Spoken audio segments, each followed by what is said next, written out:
안녕하십니까. 서면 패션 정책 연구원 사무국장 최성지입니다. 바쁘신 일정에도 불구하고 2026년 상반기 섬유 패션 정책 포럼에 참석해 주신 여러분께 진심으로 감사의 말씀을 드립니다.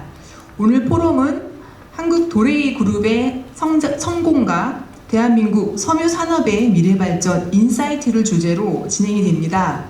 아울러 행사 종료 후 단상에서 단체 기념 촬영이 예정되어 있으니 내빈 여러분께서는 참고해 주시기 바랍니다.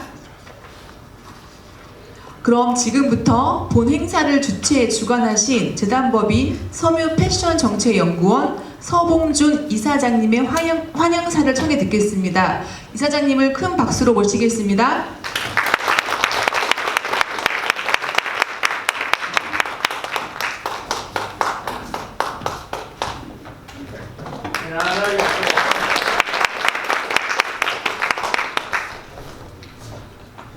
안녕하십니까. 재단법인 섬유 패션 정책연구원 이사장 서봉준입니다.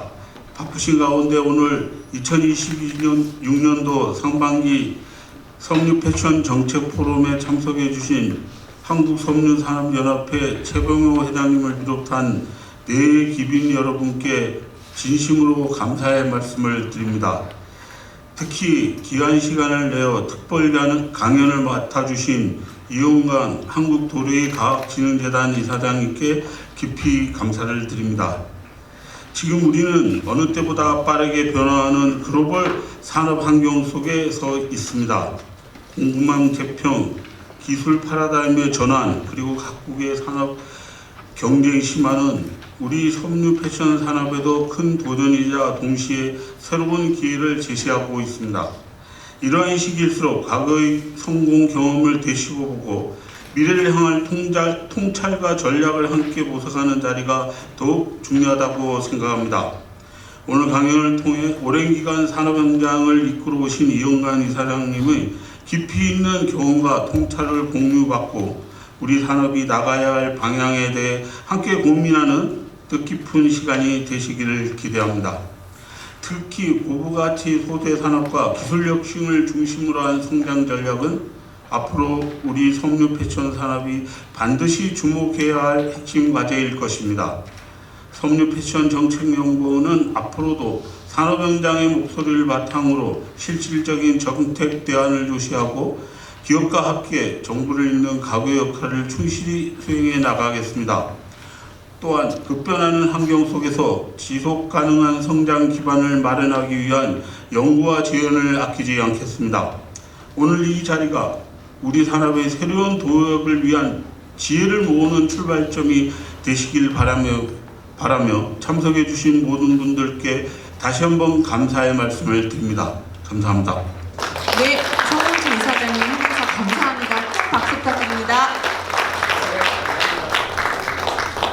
다음으로는 한국섬유산업연합회 최병호 회장님의 축사를 청해 듣겠습니다. 큰 박수로 모시겠습니다.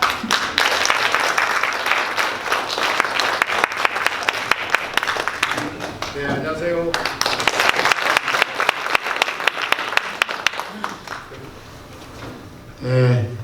저희들이 외부 행사로 이 홀을 만들고 난 뒤에 두 번째입니다. 첫 번째는 아웃도어 상위 기념회를 했고 오늘 두 번째입니다. 세 번째, 네 번째, 한 열 번째까지는 이 자리를 아무나 안 빌려줍니다. 이 장성모 이 회장이 우리 섬유업계를 위해서 굉장히 노력하는 겁니다. 오늘 저는 옷과 말과 또 회사 일도 많고 했는데 아침에 새벽에 6시 집에 나와서 스타벅스 저희 동네에서 내가 조금 내 말씀 되겠네. 커피를 한잔 하니까 장성모 지치고 눈에 아른아른 그래요. 회장이. 그래서 제가 문자를 넣었습니다. 그랬더니 오늘 꼭 오시겠습니까? 언론사에서 이야기하면 안 올 수가 없습니다. 예, 큰일 납니다. 찍히면. 예, 그래서 한우 수 없이 오케이 해서 이리 왔습니다만 이 오니까 정말 이영관 회장님 오늘 조찬회 했으면요 인산인해를 잃었을 겁니다. 그러나 이 오신 분들 무게감으로 봐서는 그 3배, 4배, 5배 이상입니다. 정말 오늘 보니까 굉장히 중요한 분들 많이 와주셨습니다. 우리 오병철 회장님 비롯해서요. 귀한 분들 많이 오셨는데 조금 다음에 이영관 회장님께서 내가 조금 준비한 이야기를 좀 낭독하겠습니다만 전에 한 번 더 공개적으로 저희들이 모실 기회를 한번 제가 만들겠습니다. 예. 아무튼 오늘 우리 서봉준 이사님 오늘 저번에 인사 몇 분 드리긴 했습니다만 이 굉장히 중요한 자리를 맡아주셔서 감사합니다. 우리 업계에 중요한 언론사 몇 개 있습니다. 예, 그게 저희 우리 업계의 큰 자랑거리입니다. 예, 뭐 국제도 있죠. 우리 K뉴스 말 것도 없고 몇 군데가 있는데 이게 우리 업계에 크게 발전하는 도움이 됩니다. 예, 특히 우리 장성모 회장님은 예, 곳곳에 현장에서 누비고 있습니다. 예, 그걸 내용을 보시면 알지만요. TIN 뉴스가 굉장히 내용이 알찹니다. 여러분 박수 한번 보내주십시오. 동의하십니까? 예, 감사합니다. 뭐 오늘 우리 김정수 회장님부터 여러분 와 계시는데 아까 우리 주소령 부회장 계시던데 어디 갔나? 아, 그게 있습니까? 예. 오늘 저 테마오라 처음 봅니다. 그것도 죄송하게 생각합니다. 일이 잘 안 맞아서 그런데 예, 죄송하게 생각하고요. 간단한 시간 너무 건너는 또 우리 영관 회장님 저보고 눈치 주셔서 안 될 겁니다. 빨리 내려가야 되죠. 영관 회장님 옛날에 저 영률협회에서 조찬에 있습니다. 거기는 한 500여 명 CEO들이 옵니다. 참 대단했습니다. 예, 뭐 CEO기도 힘들지만요. 지금 그저께 우리 조그마한 7일의 모임 멤버라서 내가 모시고 회장님 오늘 강연하신다면서요. 네. 그래 너무너무 감사하고 귀한 시간 내주시구나 수락을 해주셨구나 생각이 들었습니다. 역대 도레이 그룹의 회장님 중에서 제일 연세 많고 제일 업적이 뛰어나신 분이죠. 예, 정말 전 진심으로 이야기 드리는 겁니다. 그래서 저는 아까 회장님께서 강연 듣지 말고 빨리 나가라 그러는데 저는 여러 분 듣기는 했었습니다만 그래도 뒤에서 한편에 끝까지 좀 들어야 될 것 같습니다. 그럴 때마다 저런 귀한 말씀을 해주시구나 하는 거죠. 말하자면 예, 한 500여 아침에 조찬회나 또 우리 뭐 서울대학교 AMP에서 한 80명 앞에서 강연해 주실 때나 오늘 우리 성도님들 앞에서 이 기감되는 말씀 수락해 주신 것에 대해서 참으로 성주산업연합 회장으로서 감사한 말씀을 드립니다. 먼저 대한민국 섬유표준산업 미래를 함께 노래하는 섬유표준 정책포럼 개최를 진심으로 감사드립니다. 아울러 뜻깊은 자리를 마련해 주신 섬유표준 정책연구원 서봉준 이사장님과 장성모 회장님 그리고 모든 관계자 여러분께 감사드립니다. 오늘 우리 섬유표준 산업의 살아있는 전설이자 큰 스승이죠. 한국도래과학재단 이사장님이신 이영관 회장님을 모시고 강연을 듣게 되니까 매우 영광스럽게 생각합니다. 이사장님께서는 73년도 제일합섬에 입사하신 이후 52년간 오직 한 길로만 걸으시면서 도레이 첨단 소재를 세계가 인정하는 첨단 소재 기업으로 성장시킨 우리 섬유산업의 산정인이십니다. CEO로만 26년 침 초대 380억 원의 적자를 이듬해 흑자로 전환하고 이후 단 한 번의 적자도 없이 흑자 경영을 이어온 기록은 어떤 창사로도 부족하죠. 2023년 출간하신 해고록 소재가 경쟁력이다라는 그 오랜 세월이 고스란히 담겨 있습니다. 주인의식, 인내, 화합, 혁신, 역지사지 5가지 경영 철학은 이사장님이 직접 현장에서 세대가신 살아오신 가르침이십니다. 특히 고부가가치 산업으로의 선제적 전환을 일찌감치 이끌어 오셨던 통찰력은 섬유 소재가 곧 산업의 뿌리이자 국가 경쟁력을 온몸으로 증명해 보이신 것입니다. 지금 우리 섬유 패션 산업은 급변하는 통상 환경과 글로벌 공급망 재편, 기술 경쟁력 심화라는 거대한 파도 앞에 서 있습니다. 오늘 이영관 이사장님의 강연을 통해 우리 산업의 나아갈 길을 함께 고민하는 시간이 되기를 진심으로 바람하지 않습니다. 귀한 시간을 내어 깊은 인사이트를 내주시는 이영관 이사장님께 다시 한번 존경과 감사의 말씀을 드립니다. 참석하신 모든 섬유패션 가족 여러분들께 다시 한번 감사와 건성을 기원드립니다. 이영관 회장님 또 사모님 부부애가 남다르십니다. 저 앞에 보시면요, 얼마 전에 전시회를 했습니다. 사진이 작가로서 취미생활을 많이 해오시는데 오늘 강연 중에서 사모님 말씀도 분명히 있을 걸로 좀 믿습니다. 대단히 감사합니다. 고맙습니다. 네, 최병호 회장님 축사 감사드립니다. 네, 이어서 오늘 자리를 빛내주신 주요 내빈을 소개해드리겠습니다. 아까 축사를 해주신 한국섬유산업연합회 최병호 회장님, PT 시험연구원 윤주경 원장님, 네, 안녕하세요. PT 시험연구원 이상락 상임고문님, 한국 섬유소재연구원 신일호 이사장님, 그리고 문철환 원장님, 국방산업연구원 이종호 원장님, 아시아 아프리카 섬유 컨설팅 AATC 김혜군 대표님, 이신방지 김정수 대표이사님,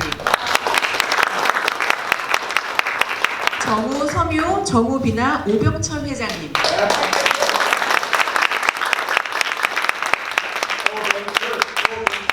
유진 한일합성 이인수 대표이사님, 네, SMPC 홍성대 대표이사님, 탑츠 임선옥 대표님, 비아이 동일 유용호 상무님, 텍스파 CEO 비즈니스 스쿨 유병기 총원우 회장님, 본 행사를 주관하신 재단법인 섬유 패션 정책연구원 서봉준 이사장님과 장성모 대표님이십니다.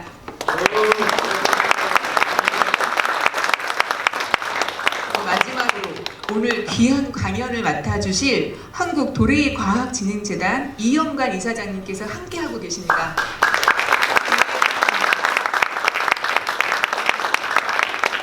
이외에도 한국섬유산업연합회를 비롯해 여러 섬유 패션 관련 단체 관계자 여러분께서 참석해 주셨습니다.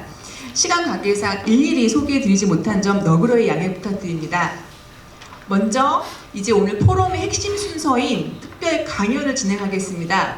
먼저 도레이 첨단 소재 영상을 시청하시겠습니다.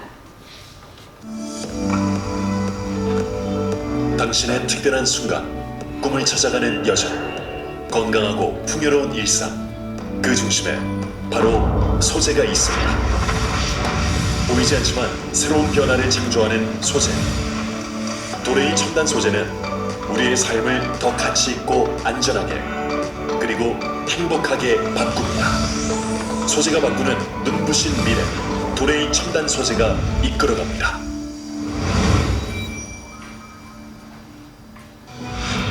생활의 필수 소재부터 산업의 핵심 소재까지, 도레이 첨단 소재는 축적된 기술, 차별화 제품과 함께 성장해왔습니다. 베이스 필름에서 고체 가공까지 모두 갖춘 도레이 첨단 소재. 40년 역사의 폴리에스터 필름은 첨단 기술력과 세계 최대 규모를 바탕으로 전기전자, 자동차, 그래픽 등 산업의 필수 소재로서 제품의 부가가치를 높여 경쟁력 향상에 기여하고 있습니다. 원천 기술의 독자적 가공 역량을 더한 IT 소재는 디스플레이 산업의 중추로서 관련 산업의 성장과 함께 고기능 차별화 제품을 확대해왔습니다. 도레이 첨단 소재는 반도체, 모바일, 미래형 디스플레이 등 IT 혁신의 중심에서 스마트한 세상을 그려갑니다. 국내 최고의 탄소 섬유를 생산하는 도레이 첨단 소재는 경량화, 고성능화를 선도하며 자동차와 에너지 관련 시장을 리드하고 있습니다. 글로벌 기업들과 소재 부품을 공동 개발하여 제품에 장착하고 있으며 탄소 복합 재료 클러스터에 동참하여 전후방 산업의 동반 성장에 기여하고 있습니다. 앞으로도 탄소 섬유 세계 1위인 도레이와 공동 개발로 미래 모빌리티, 항공 우주, 로봇 등 첨단 산업의 소재에 무한한 힘을 보탤 것입니다. 슈퍼 엔지니어링 플라스틱 PPS는 탁월한 내열성과 내화학성으로 자동차 부품과 전자부품 분야에서 활약하고 있습니다. 세계 최초로 PPS의 원료, 수지, 콤파운드의 이관 체제를 구축한 도레이 첨단 소재는 최대 공급 능력과 최고의 품질로 고객에게 인정받고 있습니다. 다양한 소재와의 복합화로 고부가가치 제품을 계속 선보일 것입니다.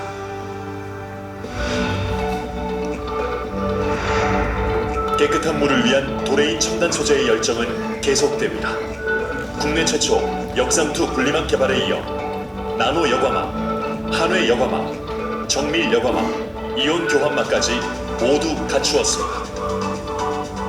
가정용부터 산업용수, 반도체용 초순수, 그리고 해수 담수화까지 분리막 모듈을 넘어 시스템에 이르는 토탈 솔루션을 제공하는 수처리 메이커로 성장해 나갈 것입니다. 소중한 수자원을 위한 기술 개발, 환경과 생명을 지키는 저희의 노력입니다. 아름다운 스타일의 완성을 넘어 산업의 기초 소재로 성장한 섬유. 앞선 기술과 축적된 경험으로 차별화 고기능 원면을 생산하는 도레이 첨단 소재는 자동차 내장재, 위생재 등 산업자재에서 두각을 나타내고 있습니다. 원사는 편직물, 의류에서 유행을 창조하는 신제품을 계속 선보이고 있습니다.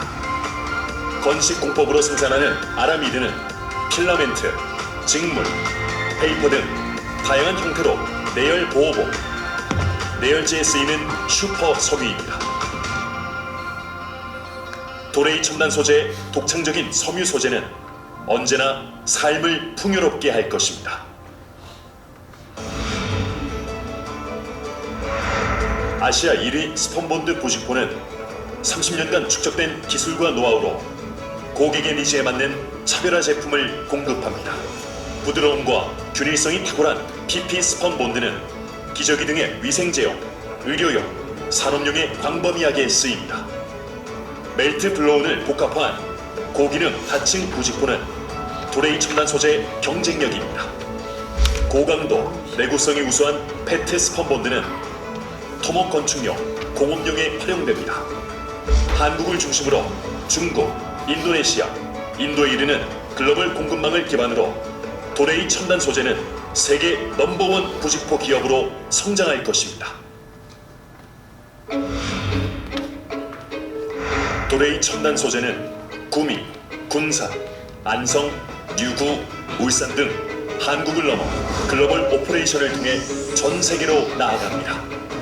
끊임없는 집념과 투자로 소재 시장을 주도해온 도레이 첨단 소재, 필름, 섬유, 첨단 재료의 고차 가공 기술을 개발하는 기술연구소와 차세대 연구 플랫폼인 한국 도레이 R&D 센터를 중심으로 지속적 혁신과 변화 대응력을 강화해 R&D의 융합 시너지를 창출해 나갈 것입니다.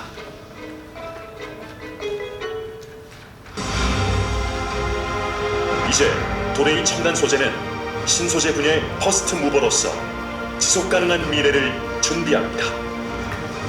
폴더블 재료, OLED와 마이크로 LED용 소재로 차세대 디스플레이 시장을 이끌어가며 MLCC 2형 필름, 5G 고속 전송용 소재, 페로제 등 신소재 개발로 뉴 모빌리티 구현을 더욱 앞당길 것입니다.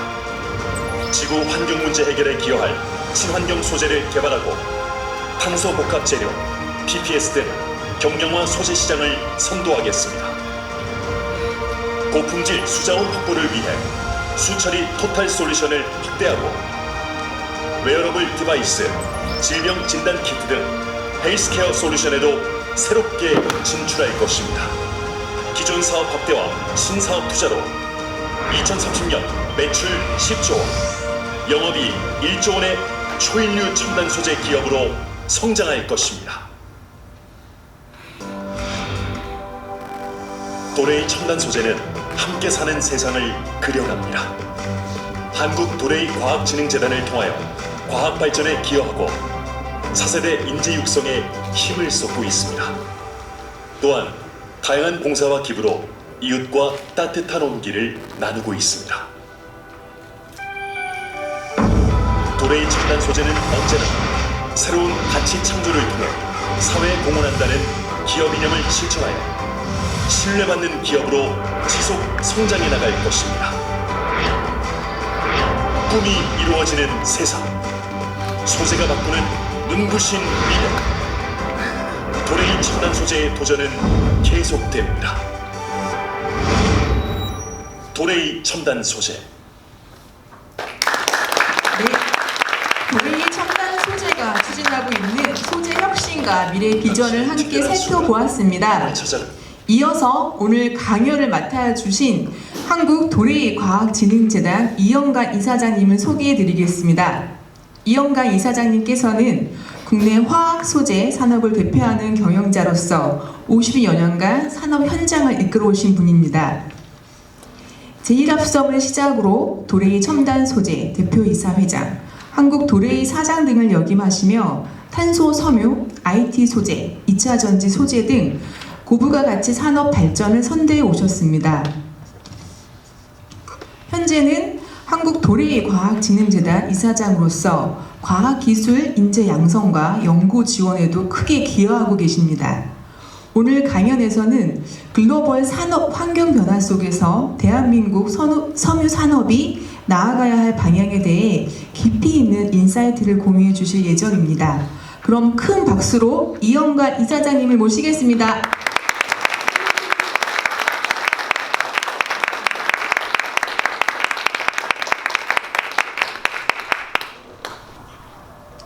여러분, 방금 소개받은 도레이과학재단 이영관입니다. 오늘 소개가 너무 과분하게 돼서 조금 오버부킹 된 것 같은, 오버밸류 된 것 같은 그런 느낌이 많이 듭니다만은, 이 자리에는 섬유에 관한 저보다도 훨씬 많은 경험을 가지고 계시고 또 그 일에 전념하고 계신 분들이, 저보다 더 전문가들이 많이 계신데 여기서 이렇게 말씀을 드리는 게 조금 송구스럽기도 합니다만은, 저희 도레이 첨단 소재가 또 어떻게 걸어왔고 또 앞으로 어떻게 걸어갈 거고, 도레이 그룹은 섬유 사업을 어떻게 해 나갈 거냐 하는 것 중심으로 해서 여러분들에게 도움이 될 수 있는 말이 되면은 좋겠다, 이런 말씀으로 얘기를 시작하도록 하겠습니다. 제가 아까도 소개해 있었습니다만 그 제1합섬에 입사해서 한 회사에서 도레이에 이르기까지 52년을 근무를 하고 퇴임을 한다고 그러니까 모든 매스컴에서 와서 인터뷰하자고 그래서 뭐 대부분의 그 매스컴하고 인터뷰를 해서 이렇게 크게 내줬는데, 조선일보가 내가 월급쟁이라는 말을 제일 듣기 싫어했다. 그래서 내가 맡은 일은 내가 주인이라고 생각하고 일했다, 이렇게 잘 써줬어요. 중앙일보도 참 스타트는 월급쟁이 싫어서 오늘처럼 일했다 잘했는데, 그 뒤에 가서 78세까지 월급 618번 이렇게 써가지고 완전히 앞뒤가 말이 좀 틀리게끔 되고, 저게 저한테는 굉장히 치명적이었습니다. 제가 어디 가서 젊은 여자들이 있는 데서는 내가 68이라고 했거든.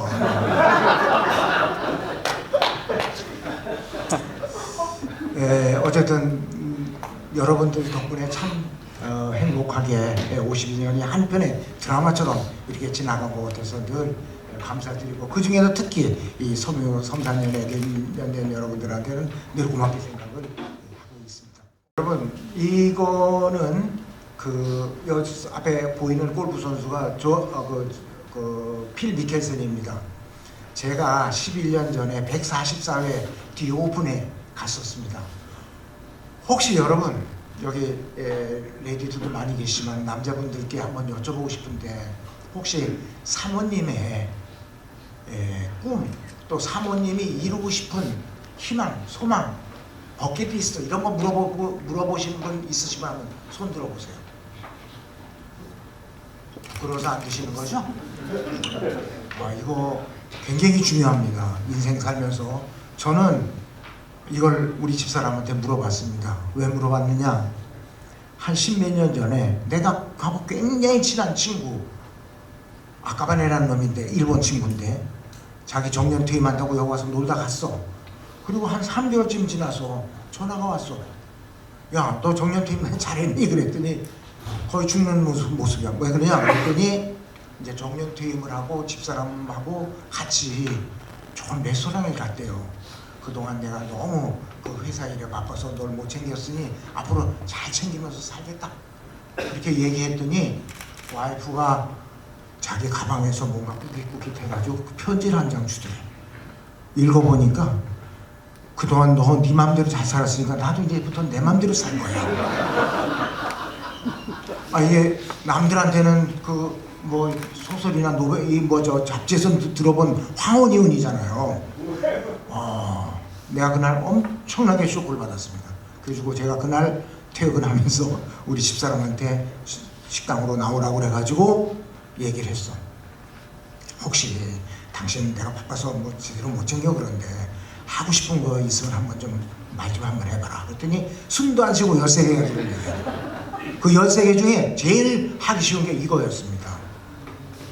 그래서 그 디 오픈에 가가지고, 스코틀랜드 디 오픈에 가서 그 구경도 하고 골프도 한번 쳐보고 싶는 게 13번째야. 13번째. 제일 쉬웠어. 그래서 바로 그 해에 제가 여기를 갔었습니다.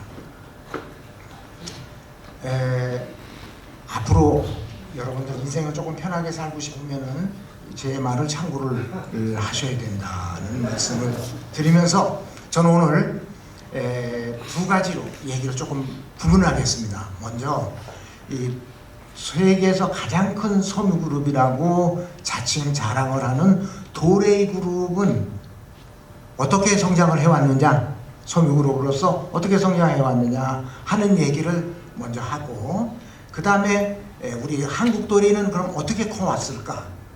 또 하나는 한국, 일본의 섬유 산업의 정책, 또 도레이의 섬유 산업에 대한 비전, 이런 것들을 제가 말씀을 드림으로써 저보다 많은 식견을 가지신 여러분들에게 인사이트를 드리려고 생각을 하고 있습니다. 도레이는 그 기업 이념이 새로운 가치 창조를 통해서 사회에 공헌한답니다. 이노베이션 바이 케미스트리라는 그런 R&D 철학을 가지고 있는 회사고, 이 회사가 1926년도에 설립이 됩니다. 딱 100년 전입니다. 올해가 100주년이라고 해서 기념식을 지난 4월달에 대대적으로 했습니다. 회사가 한 300개 정도 되고요. 매출은 2조 5천억 개이니까 우리나라 돈으로 보면 한 25조 정도 되는 회사라고 생각을 하시면 되고, 종업원이 한 5만 명 정도 전 세계 글로벌리 있는 그런 섬유 회사다, 이렇게 보시면 될 것 같습니다. 이 회사는 역사적으로 그 기술자들이 사장을 많이 합니다. 그래서 기술 쪽에 굉장히 강한 그런 회사다, 이렇게 보시면 되겠고, 세계 넘버원 비즈니스가 21개입니다.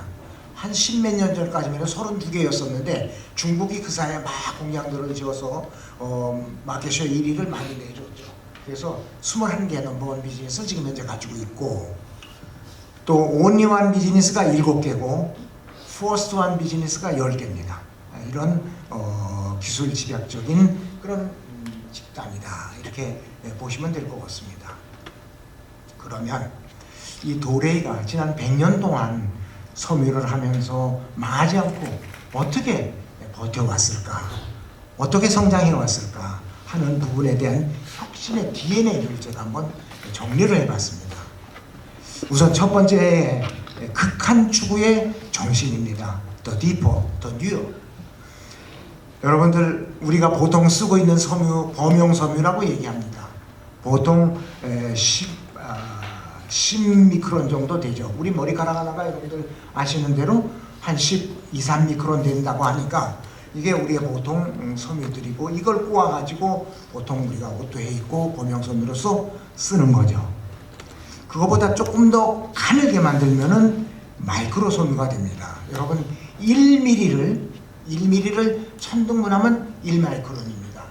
그런데 보통 마이크로 섬유는 1마이크론에서 한 10마이크론, 뭐 이런 100마이크론 이런 정도의 마이크론 섬유를 가지고 있고, 그 다음에 그걸 더 가늘게 실을 만들면은 나노 섬유가 됩니다. 나노라고 하는 거는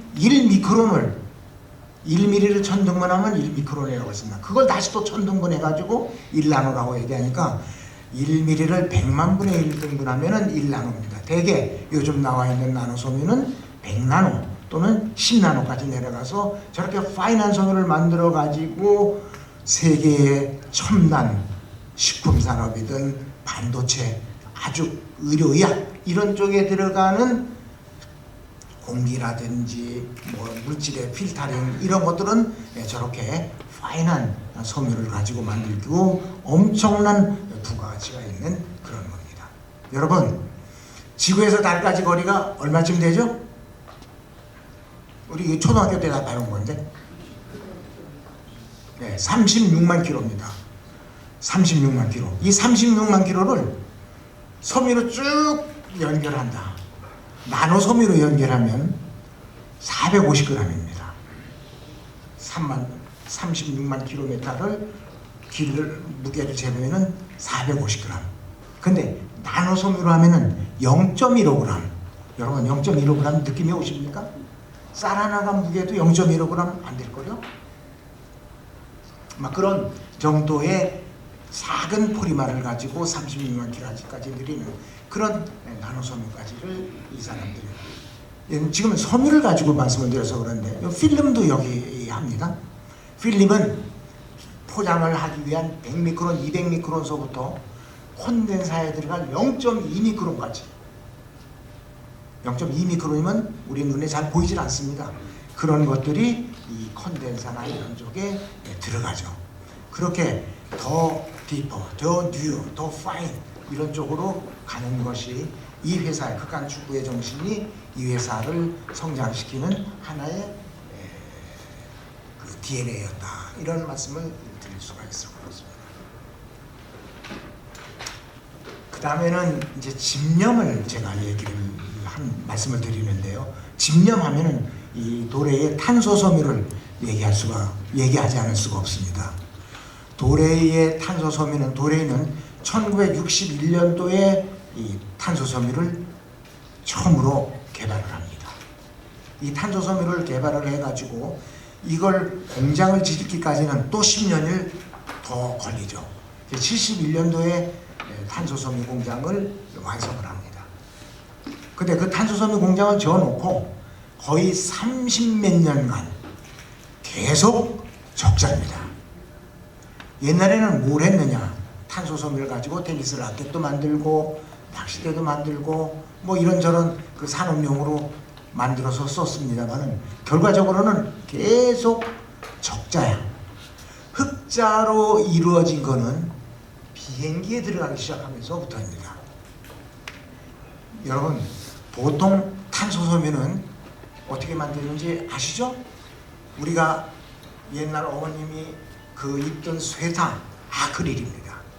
그 아크릴 실을 만들어 가지고 아크릴 실을 태우는 겁니다. 몇 도로? 2000도에서 한 2600도로 그냥 태우면은 아크릴 실이 다 제가 돼서 날아가죠. 산소가 없는 상태, 질소 상태에서 그거를 서서히 굽는다고 그럴까? 태웁니다. 그러면은 아크릴 섬유라는 게 뭡니까? 화학물질이잖아요.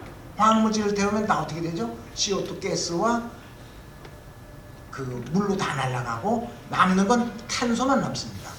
이 탄소가 주르륵 모아서 까만 실이 되는 거예요.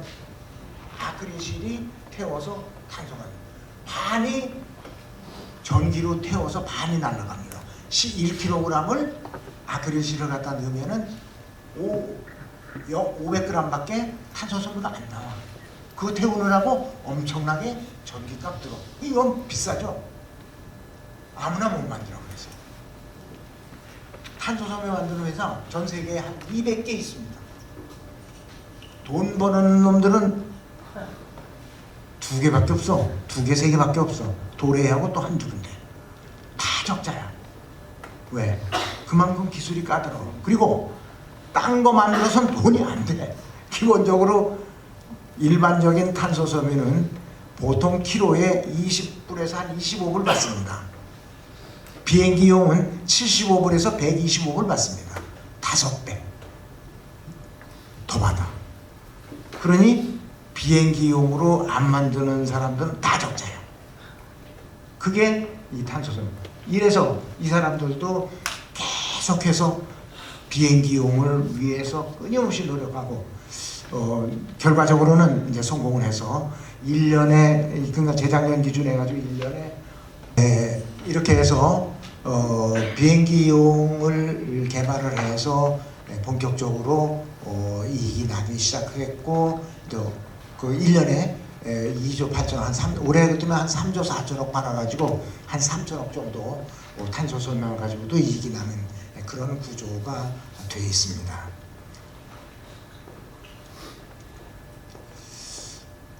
이건 뭐 저보다 여러분들 잘 아시는 섬유에 관한 얘기입니다. 이 회사, 일본의 섬유 회사들이 대개 여러분도 잘 아시는 대로 80년대 초, 70년대 말에 대부분 사업들을 정리를 합니다. 그래서 일본도 내서 정리를 하고 대부분 동남아, 중국 이런 쪽으로 사업장을 다 옮기죠. 도레이도 이때 사업장을 인도네시아, 말레이시아, 한국 이런 쪽으로 옮기고 한편 인류가 살아있는 한 섬유 산업이 망하지 않는다 하는 그런 신념을 가지고 핵심 기술들은 전부 다 일본에 남겨놨습니다. 그래서 그 남겨놓은 그 기술을 가지고 여러분들 여기 나와 있는 유니크로와 콜라보레이션이 시작이 되죠. 히트텍 발열레 여러분들 다 아시죠? 히트텍 하나가 1년에 한 종류가 1억 5천만 매씩 전 세계에 팔리고 있습니다. 히트텍 여러분 사보셔서 알지만 한 1000행 정도 합니다. 980행 뭐 이렇게. 거기 20%, 30%, 20%에 남는다고 하면 200엔 남는 거잖아요. 1억 5천만 매 같으면 얼마입니까? 약 3억, 300억 엔이네요. 그죠? 300억 엔이 남습니다. 우리가 또 그러면 3천억이 납니다. 한 푼 못 가지고. 에어리즘. 여름에 우리가 땀 많이 날 때 저거 입으면은 다른 옷 입질 못합니다. 얼마나 쾌적한지. 울트라라이트 패딩 자켓. 여러분 저거 입어보셨나요? 저는 되게 좋아합니다. 골프 겨울에 칠 때 히트텍 입고 바깥에 저 울트라라이트 자켓을 입고 가면은 춥지도 않고 가볍고 저게 울트라라이트 자켓이 여자 거는 200g입니다, 여러분. 남자 거는 300g. 그렇게 가볍습니다. 그리고 보온성이 뛰어나기 때문에 엄청나게 그 인기가 있죠. 이런 것들을 지금 얘기했던 저 3대 히트 작품은 도레이가 원료를 원사서부터 시작해가지고 재직, 염색, 가공, 봉제까지 전부 다 도레이의 네트워크를 활용해서 만들어서 파는 것만 유니크로에다 갖다 세일즈 네트워크에다 팔죠. 그래서 도레이가 늘 불만이 이겁니다. 야, 우리 여기에다 메이드 인 도레이라는 말 좀 한마디 쏘게 해줘. 끝까지 안 돼. 그 어디가 하도 그러니까 포장 끝에 어디에 메이드 인 도레이라는 말에 한마디 들어가는데 그건 아무도 보질 않아. 전부 유니크로가 다 한 걸로 이렇게들 인식이 돼 있죠.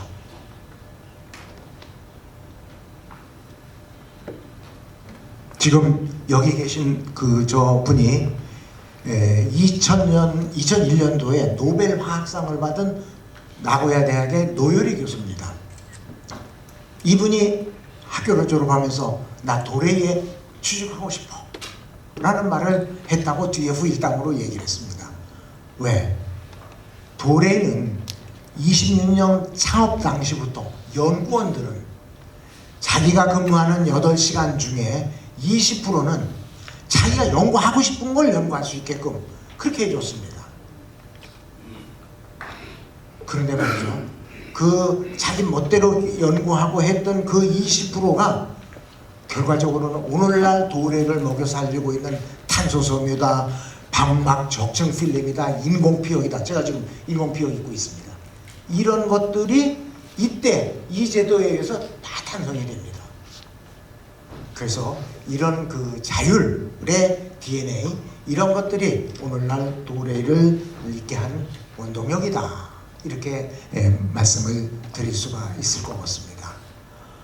자, 이런 도래가 한국에는 어떤 인연으로 오게 됐는가? 여러분, 한일 국교 정상화라는 것이 65년도에 됐습니다. 그거보다도 2년 전에 여러분 한국 나이론이라고 들어보셨죠? 지금은 코롱입니다. 대구에 그 나이론 공장이 있었습니다. 그 공장에 한국에서 최초로 나이론 기술을 줍니다. 옛날에 제가 어렸을 때는 우리 어머님이 옷을 그 학교 들어갔다 옷을 맞춰주면은 엄청 큰 걸 맞춰줘. 한 2번, 3번 빨면 이제 짧아져. 그때는 면으로 다 교복도 입고 뭐 모든 게 다 면이었었잖아요. 나이론이 나오고 난 뒤부터 우리의 의생활이 확 바뀌었습니다. 그 63년도에 코롱에다가 나이론 기술을 이전하고 72년도에 제일합섬에다 삼성 제일합섬에 폴리에스터 기술을 이전을 합니다. 그래서 폴리에스터 스테플 파이버가 구미 공장에서 저어지게 되고 저는 저때 삼성에 입사를 해서 입사한 사람 중에 제일 많이 가는 데가 제일합섬에 같이 도매금으로 쭉 가서 지금까지 있었습니다. 그 이후에 제일합섬은 세안으로 이름이 바뀌고 또 그 세안은이 IMF 때 굉장히 위기를 맞습니다. 그래서 도래 보고 좀 이거를 사가라고 그러죠. 그래서 그때 도래가 세안이 불렀던 가격 5억 불을 1원도 안 깎고 그대로 사줬습니다. 사실은 99년도 IMF 때는 1억 달라고 하면 뭐 한 반값 깎아도 아무 소리 못할 때인데 도래는 신사야. 또 지네들이 지분이 35% 들어가 있는 회사고 그래서 100% 하려는 대로 다 주고 샀고 그 이후에 세안은 여러 가지 빚잔치를 했죠. 그 이후에 도래가 끊임없이 투자를 해서 60년을 넘게 계속해서 한국에 투자를 해왔다. 이렇게 말씀을 드릴 수 있을 겁니다. 근데 이 도래가 한국에 투자하는 4가지 원칙이 있습니다.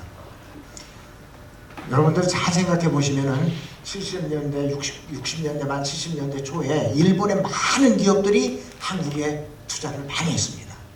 근데 그 많은 기업 중에 남아있는 데 거의 없습니다. 노사 때문에 다 두들겨 맞고 가고 또 그 서로 간에 분쟁이 있어서 그만두고 갔고 이렇게 해가지고 그 일본 기업들이 들어와서 자리를 잡지를 못하고 갑니다. 도레이 얘들은 첫 번째가 장기적인 관점에서 투자를 하자. 그래서 한국의 경제 발전에도 도움이 되고 수출 발전에도 도움이 되고 기술 수준을 올리는 데 도움이 되는 서로 윈윈하는 사업만 하자. 그게 첫 번째 원칙입니다. 그 다음에 세 번째 원칙은 한국의 경영은 한국 사람한테 맡겨야 돼. 한국 사람들이 지금은 많이 좋아졌는데 일본 사람 안 좋아해. 그러니까 한국 사람한테 한국식으로 경영하게 맡기자. 그 다음에 제일 중요한 게 이 사람들은 옛날부터 노조를 경험해온 사람들이야. 그래서 그 노조에게는 대부분의 경영 정보를 다 오픈하자. 그래가지고 우리 직원들이 회사가 어떻게 돌아가는지를 빠삭하게 알아야 뭐 데모를 안 하고 뭐 회사 사정을 잘 알 거 아니냐. 다 오픈하자. 실제로 저희가 지난 25년 동안 단 한 건의 노사분규가 없었습니다. 물론 노사협의회도 노조가 있어서 뭐 내고 할 때는 하다하게 합니다. 그러나 결정적인 순간에 뭐 공장을 없는다든지 이런 일들이 없었다.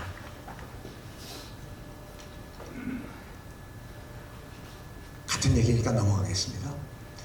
우리 도래 첨단 소재가를 비롯해서 이쪽 오른쪽에 있는 데는 도래 첨단 소재가 만든 그 국내의 자회사들입니다. 요 전체 합치면 한 2조 7천억 되고요. 한국 도래그룹 전체로 보면은 또 뭐 삼성하고 만든 회사도 있고 해서 우리가 한 3조 정도 매출에 임직원 수가 한 4,000명, 3,900명 정도 되고, 근데 이제 도래 첨단 소재가 해외에다 투자를 또 해놓은 것들이 있습니다. 그래서 인도, 인도네시아, 중국에 투자해놓은 그런 부직포 사업이나 이런 것들이 또 한 6천억 정도, 7천억 정도 돼서 이 전체로 보면은 한 매출이 3조 한 7천억 정도 되는 그런 회사로 성장해 있다고 보시면 될 것 같습니다.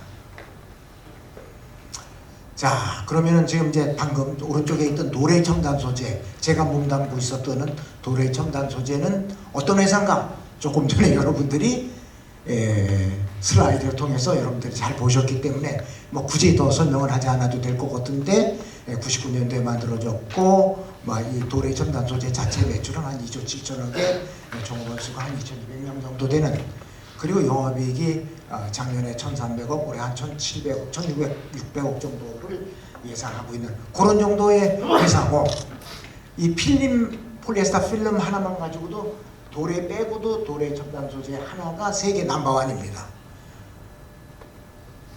여러분들 하나 자랑할게. 집에 그 정수기 있으시죠? 정수기 속에는 반드시 물 필터가 들어 있습니다. 정수 필터가. 그 정수 필터의 80%는 우리가 만든 겁니다. 웅진의 거, 웅진 코에 거든 뭐 삼성 거든. 우리가 저게 가정용 필터는 세계 마켓쇼 1위입니다. 중국 사람들도 우리 거 많이 쓰고 요즘 인도 사람들도 우리 걸 많이 쓰기 시작했습니다.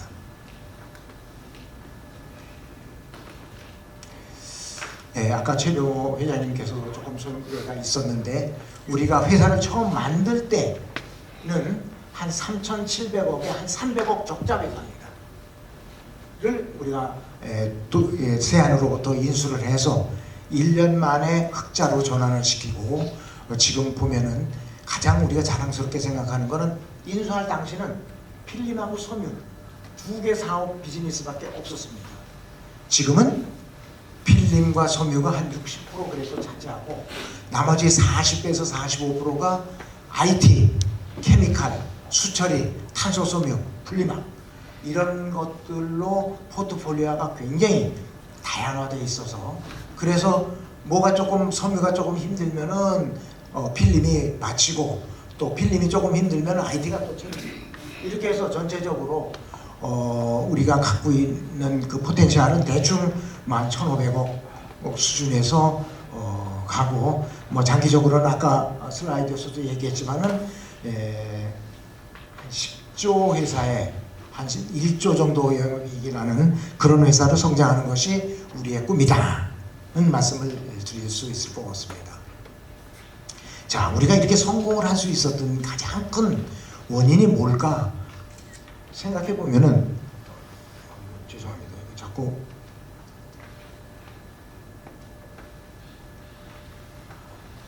무엇보다도 중요한 게 역시 그 우리보다도 그 기술적으로 앞서 있는 도래와 긴밀한 협력, 우리가 필요한 기술 또는 도래에다 부탁하면 도래가 우리한테 기술을 또 보내주고, 또 뭐 새로운 투자를 한다 뭐 이런 것들을 할 때 자금 지원도 해주고, 이런 것들이 우리가 성공할 수 있었던 가장 큰 이유입니다.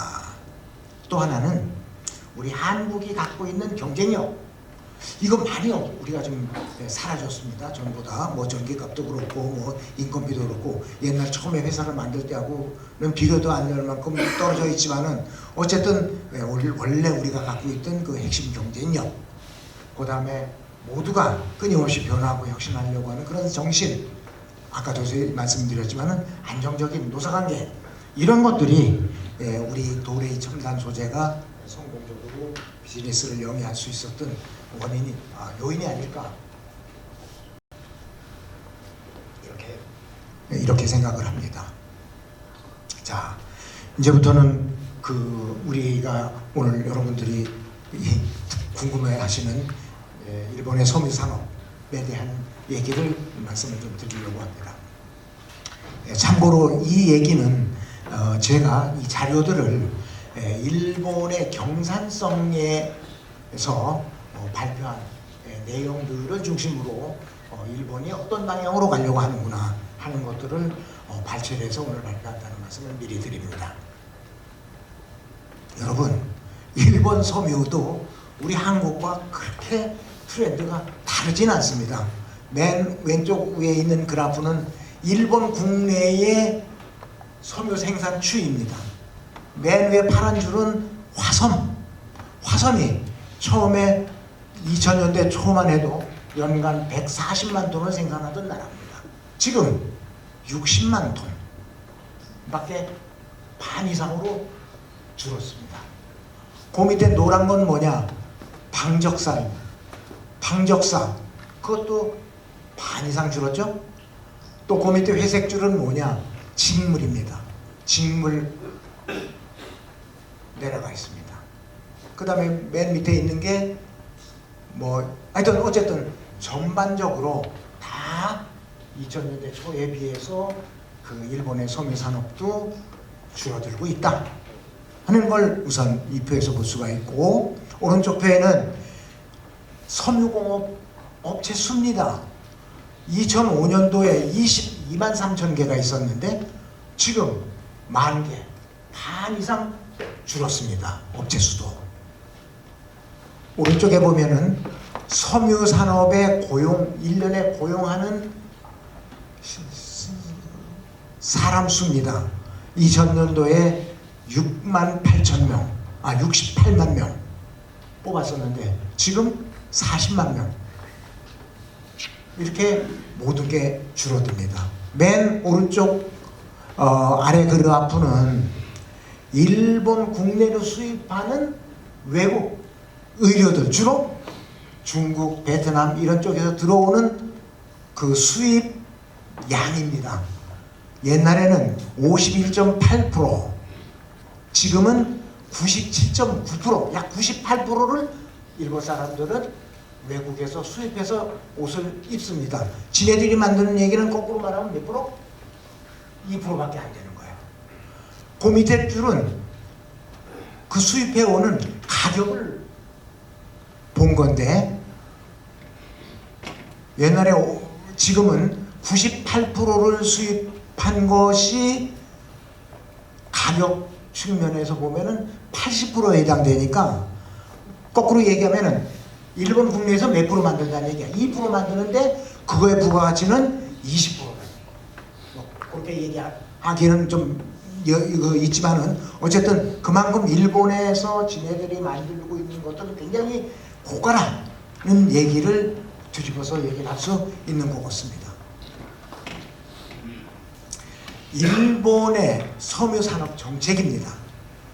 2030년을 향해 가지고 신시장을 개척하기 위한 3대 전략을 수립했고, 이걸 지속 가능성과 디지털을 위한 2개의 횡단 전략을 세워서 총 5개의 전략이 일본의 전략이다, 이렇게 보시면 될 것 같습니다.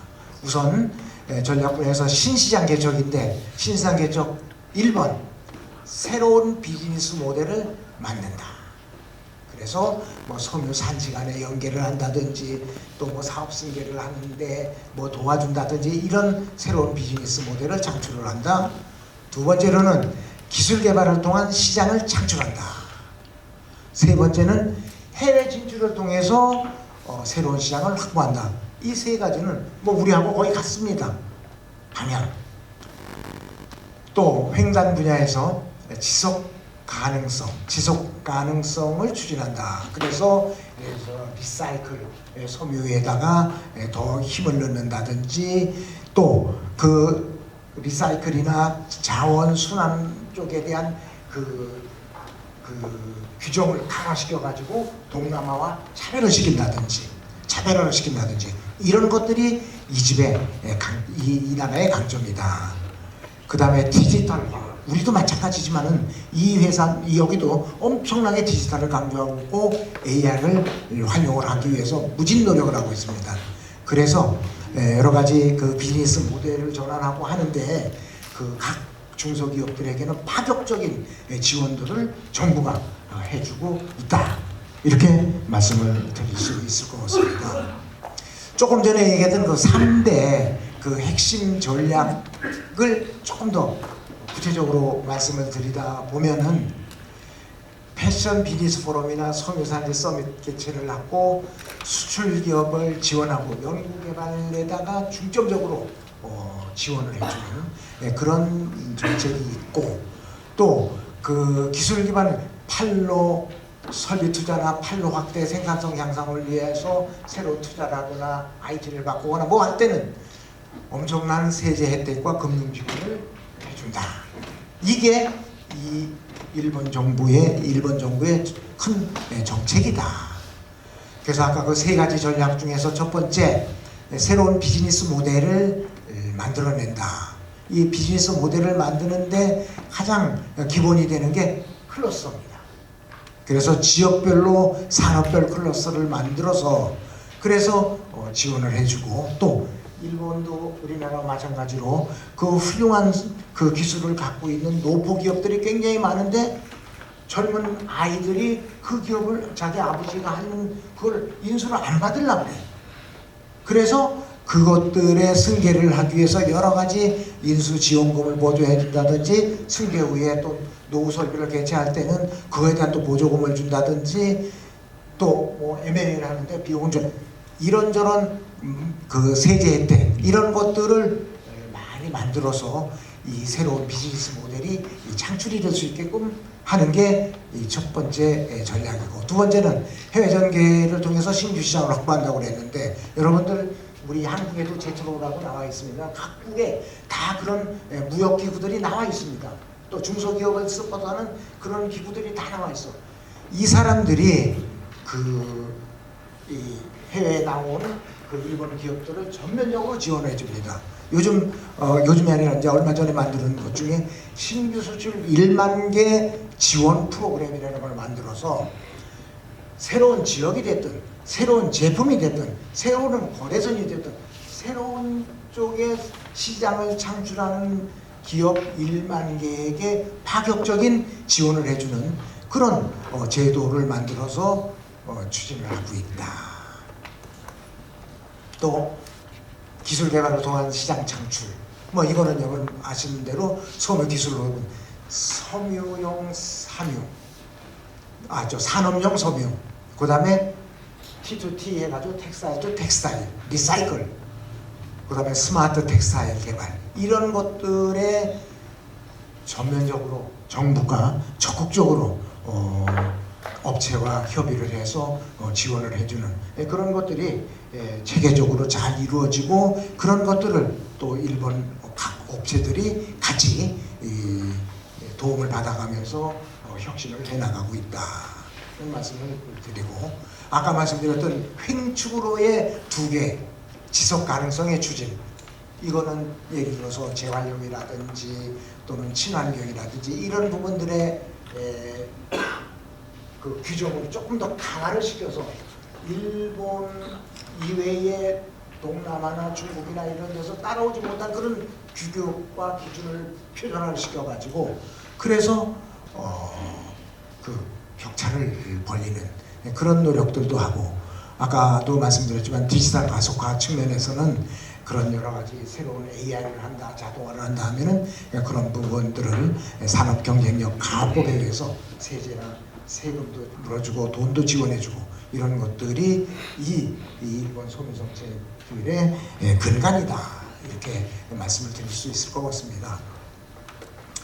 자, 이제 조금 이렇게 중구난방으로 얘기를 드려서 조금 한번 얘들이 뭘 하려고 하는지를 정리를 한번 해봤습니다. 네 가지 특징. 산업의 방향은 고기능, 고감성 섬유를 개발한다. 그리고 기술과 시장을 통합한다. 이게 하나의 큰 축입니다. 두 번째는 산업 클러스터가 또 하나의 축입니다. 지역별, 산지별 클러스를 육성하고 또 산학 간의 협력, 이렇게 함으로써 전통적인 섬유 산업을 첨단 산업으로 이렇게 재생시키는 이 클러스터법. 그 다음에 글로벌 전략. 원래 일본이 기술은 갖고 있고 생산력이 약하기 때문에 이런 것들은 해외를 아시아 생산 기지로 활용을 해서 일본은 부가치 있는 소재를 개발을 하고 그래서 수출 중심의 구조를 강화한다. 그 다음에 정책 방식도 정부와 산학 협력을 통해 가지고 여러 가지 공급망이라든지 또 신뢰할 수 있는 일본의 소구 공급망을 만든다. 이런 것들이 이 사람들의 그 핵심이다, 이렇게 말씀을 드리고, 자, 이거 너무 좀 간략간략하게 얘기해서 무슨 말인지 잘 모르겠어, 이런 분들은 걱정 마십시오. 경산성 자료에 들어가면은 이런 내용들에 대해서 상세하게 설명이 다 되어 있습니다. 여러분들 한번 나중에 시간 있으실 때 한번 보시기를 바랍니다. 이제 제가 그 일본에서 대표적으로 성공한 소묘회사들 두 개를 소개를 드리려고 합니다. 여러분, 세렌 여러분들 잘 아시죠? 이 부분은 저보다 여러분들이 더 잘 알 것 같습니다.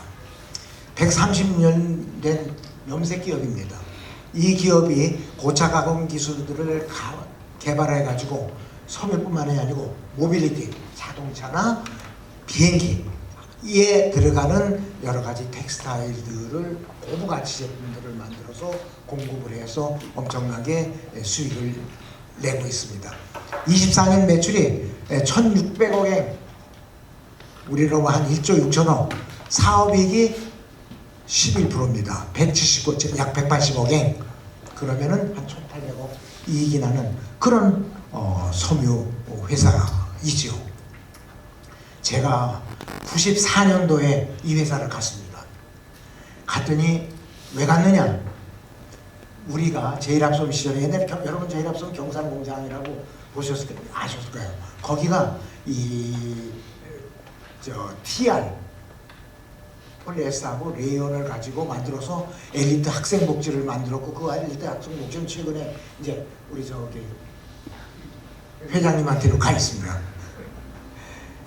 그때 그 엘리트 학생 복지가 엄청나게 인기가 있었는데 그걸 만들고 한편으로는 가공사를 만들었습니다. 폴리에스터 필라멘트를 가지고 염색 가공을 해서 골덴 저지라고 해가지고 그때 쭉쭉 잘 늘어나고 엄청나게 인기 있었는데 세월이 흘러가면서 이게 돈이 안 되기 시작하는 거야. 그래서 그때 사장이 새로 바뀌었어. 그때 저는 기획실에 담당 임원이야. 야, 너 와봐라. 경산공장 그 필라멘트는 왜 저렇게 죽을 수가 있는지 네가 레포트 하나 써내. 나는 잘 모르는데. 그래서 내가 그때 공부 엄청 했습니다. 그래가지고 물어보니까 제일 잘하는 놈이 이 세린이라고 하더라고. 그래서 내가 세린을 갔어. 어떻게 갔냐? 그냥 안 만져주거든. 근데 이도주 상사에 내가 잘하는 놈이 있어서 그놈한테 너 세린 아니거든. 잘한대. 어떻게 잘하냐 했더니 걔너들 기계를 자기가 다 팔아줬대. 그럼 나 좀 소개해줘. 그래갖고 얘한테 끌려가지고 같이 갔습니다. 갔더니 나한테 제일 먼저 보여주는 게 비스코텍이야. 비스코텍이 뭐냐? 자, 이 부분은 예를 들어서 이 컴퓨터 화면 크게 이렇게 있습니다. 손님이 옵니다. 이제 우서희 회장이 딱 오셨어. 딱 오면은 딱 쓰고, 그러면 그 사이즈가 차차차 다 체크가 돼. 나 웃돌이 하나 맞추고 싶어. 그러면 스타일은 어떻게 할 건가? 척척척척 변해. 요 스타일로 해줘. 그 다음에 그거 그 안에 무늬 컬러는 뭘로 하지? 이런 칼라들이 척척척척 돌아. 그럼 컬러 요걸로 할게. 무늬는 어떻게 하지? 또 무늬 이렇게 돼. 스타일은 어떻게 하지? 이렇게. 그 자리에서 다 정합니다.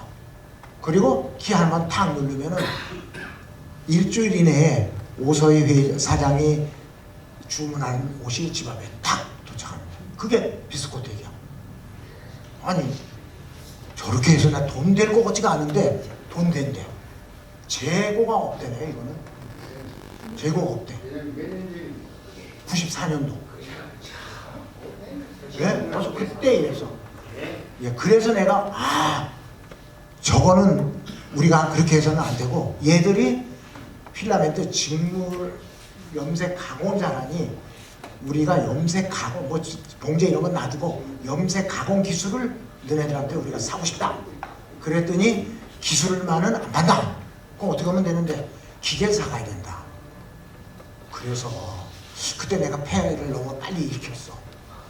이놈이 이거 꼭 기술 살 것 같다 생각이 드니까 값을 안 깎아주는 거야. 엄청나게 싸우고 우리 그때 사장을 데리고 갔습니다. 가가지고 가서 보더니 우리 사장도 거기서 표정을 빨리 줘야 되는데 너무 좋아하는 표정을 줘가지고 이놈들이 값을 안 깎아줬어. 좀 비싸게 샀지. 비싸게 사가지고 그걸 우리가 경산 공장에다가 공장 기술을 딱 설치했습니다. 물건이 나오기 시작합니다. 우와, 엄청 그 당시에 엄청 기술이 훌륭한 제품들이 나오는 거예요. 그런데 그 공장을 짓는데 남들은 한 70원이면 짓는 공장 우리 100원 주고 졌어. 그 조금 올라갈 거 아니야 코스가.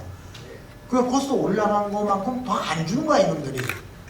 그러니까 우리가 열심히 만들고 품질은 좋은데 품질 좋은 값을 제대로 쳐주려 하니까 적자야. 아니 그 좋은 기술 갖다 놓고 돈 들여서 너도 또 적자야? 그때 내가 아주 힘들었습니다. 근데 그때 내가 아이디어가 떠올랐어. 한 7, 8년 지나고 난 뒤에 인도네시아에다가 이 공장을 옮기자. 그때 우리 인도네시아에 스판 공장도 있었지만은 장섬유 공장이 있었습니다. 그쪽으로 옮깁니다. 그때 그게 인도네시아로 옮길 때 인도네시아 품질도 뭐 그렇지만은 우선 값을 비싸게 못 받으니 여기서 기왕에 망한 몸 다 상각 다 떨고 보내자. 그래서 그 가격을 굉장히 잔존가를 작게 해서 보냈어요. 그랬더니요. 그리고 나서 이제 우리가 이 도레이로 와가지고 한참 빙빙 돌아가지고 세안을 우리가 웅진을 인수했잖아요. 그 웅진 인수할 때 인도네시아에서 뭐가 공장 2개가 덜렁덜렁 따라오는데 그 공장에서 보니까 1년에 100억씩 이익 나는 거야. 그게 뭔가 봤더니 바로 그거야.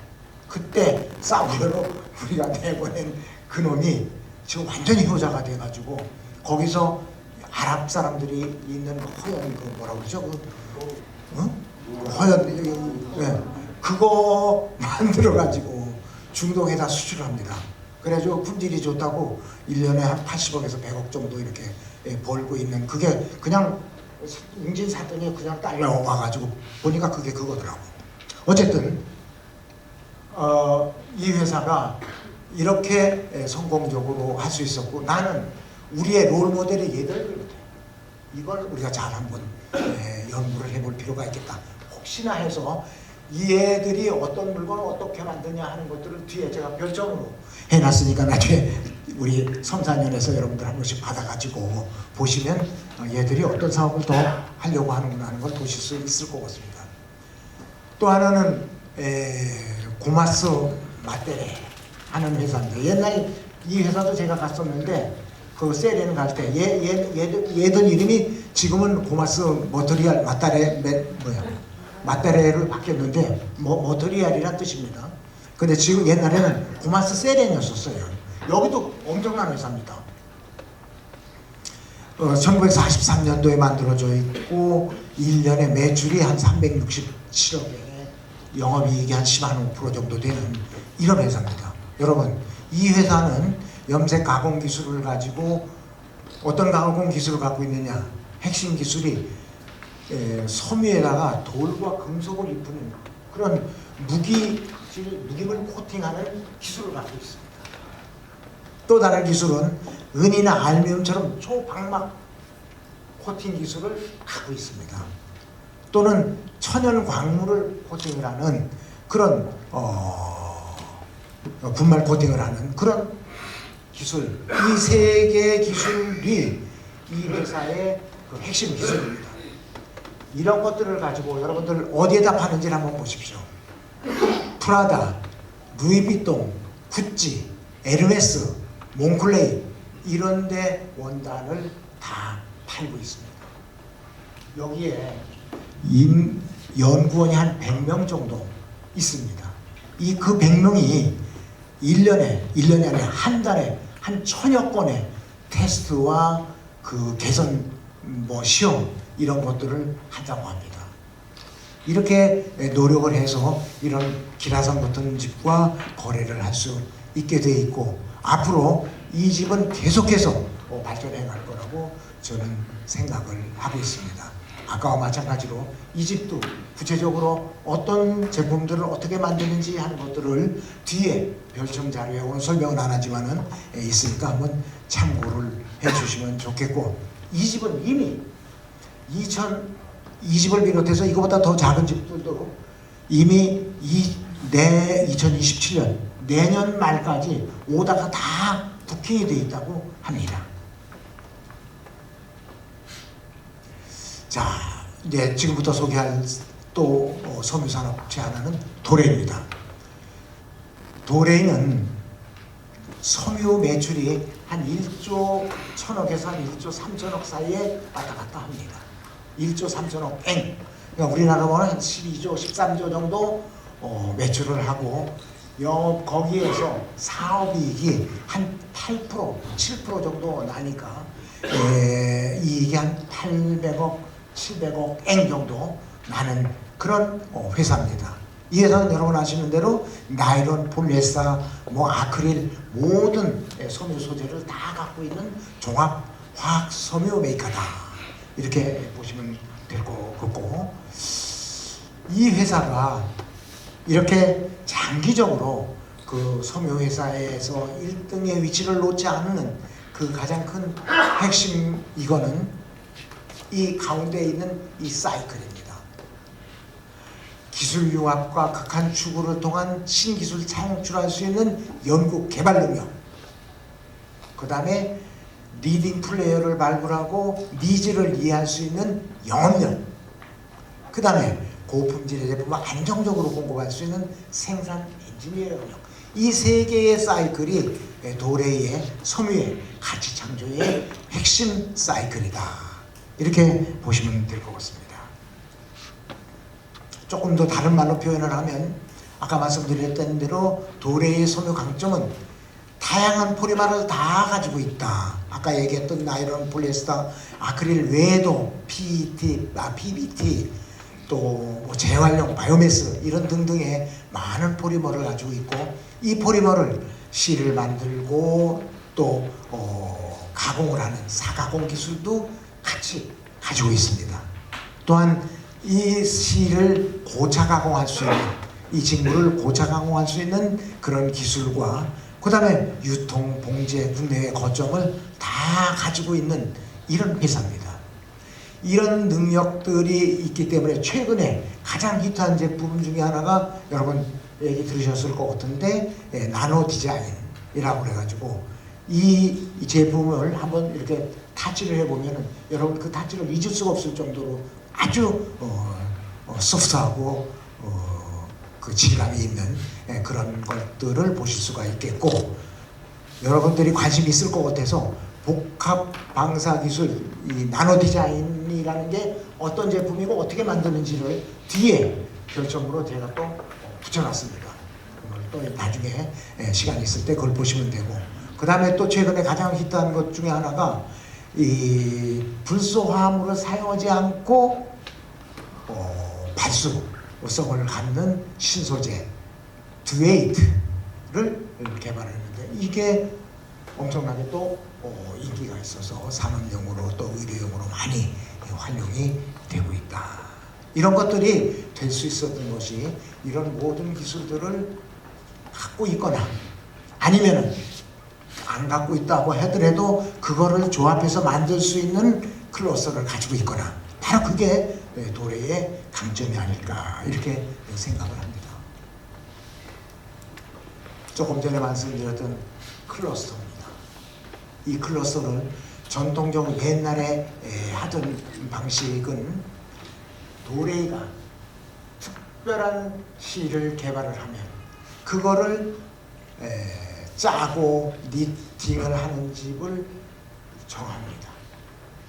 그래가지고 그것들을 또 염색 가공할 수 있는 집에다가 맡깁니다. 그 맡길 수 있는 그런 집은 프로덕션 팀에 PT 팀 해가지고 한 40여 개 회사가 있어서 그쪽에서 다 소식을 해가지고 제품을 만들어서 그래가지고 봉제 패션에서 리테일러로 가는 거는 도레가 해왔었습니다. 그런데 이제 이거를 이렇게 해서는 안 되겠다. 오픈 이노베이션, 오픈 개방형 비즈니스 모델입니다. 이거는 도레이 계열사나 도레이 PT팀만 하는 것이 아니고 4개 산업단지, 후쿠이, 이시가와 뭐 이런 쪽에 있는 4개 산업단지의 83개 회사가 다 공동으로 참여를 해서 거기에 보면은 어떤 데는 뭐 위빙하는 집도 있고 니팅하는 집도 있고 또 뭐 염색 가공하는 집도 다 있습니다. 여기에다가 종전 같으면은 도레가 야 이런 실이 나왔으니까 이거 한번 해봐 이런 스타일이 아니고 도레 실을 쓸 수 있고 베이징 실을 쓸 수 있고 그 다음에 또 뭐 다른 그 화성 업체에 뭐 누구든지 실을 활용을 해서 아이디어만 있으면 되는 겁니다. 자, 내가 이 실을 가지고 이런 것들을 한번 해보고 싶어. 취직하는 사람이. 자, 그렇다고 하면은 그 사람이 자, 방사는 이렇게 좀 해줄 수 있어? 누들 염색 가공 이렇게 좀 할 수 있어? 바로 여기에 4개 산업단지 83개 회사가 참여해 있는 이쪽에 대학도 있고 정부도 지원해주고 이렇게 해서 자기들이 하고 싶은 것들을 잘하는 집같이 어울려서 이 소식 패스를 통과해가지고 그래가지고 직무를 만들고 패션 봉제 그 다음에 리테일러에다가 네트워크를 팝니다. 이것이 일본이 자랑하는 또 성공 성공 모델 중에 하나다. 여러분들 말씀을 들으시면서 야 우리가 저게 될까? 그런 생각 다 속으로 하시죠. 우린 그렇습니다. 이거 내 거를 남한테 밝히기 싫고 내가 어떻게든지 해서 그냥 해보려고 하니까 시간 걸리고 돈 들이고 그런 겁니다. 일본은 옛날부터 어떻게 살았냐. 위에 사무라이가 있습니다. 그 사무라이가 너는 계속해서 밥뚜껑만 만들고 살아 이놈아 하면 걔는 그 지역에서 밥뚜껑만 5대째 해하고 만들고 살아. 도자기 만들면 도자기만 또 만들고 두부 만들면 두부만 만들고 5대째. 근데 우리는 그게 안 되잖아요. 내가 과거 좀 봐가지고 빨리 올라가야 되지. 내가 왜 이것만 해야 돼? 네가 뭔데? 그러니까 일본 사람들은 사회에 수능을 하면서 서로 룰을 지키고 그리고 상대방의 입장이나 이런 것들을 배려합니다. 그래서 내가 이거를 오픈하면 저 사람도 이 정도 같이 오픈하고 그래서 서로 페어한 상태에서 비즈니스를 하는 것 그게 사회 통념입니다. 근데 우리는 조금 달라요. 그래서 이게 우리가 옛날부터 이게 좋다고 많이들 가보고 옛날에 한 30년 전에 여기 한번 가보자고 또 오렌지 하라고 그래서 제가 오렌지 해가지고 단체를 한번 갔다 왔습니다. 그런데 갔다 와서 그게 더 변하는 게 없어. 근데 지금은 이제 우리한테 골든타임이 별로 없습니다, 여러분. 우리도 생각을 바꾸고 또 내 거를 내놓고 저 사람 것도 같이 공유하면서 같이 발전한다. 같이 살지 않으면 다 망합니다. 너무 내가 말을 심하게 하는 건가? 그런 거 같아요. 유니크로하고 파트너십 이건 아까 이 도레이하고 넘어가겠습니다. 보잉하고 또 도레이가 어떻게 전략적으로 파트너를 이거 상식이니까 하나 말씀드리면 여러분 옛날에 비행기는 뭘로 만들었다?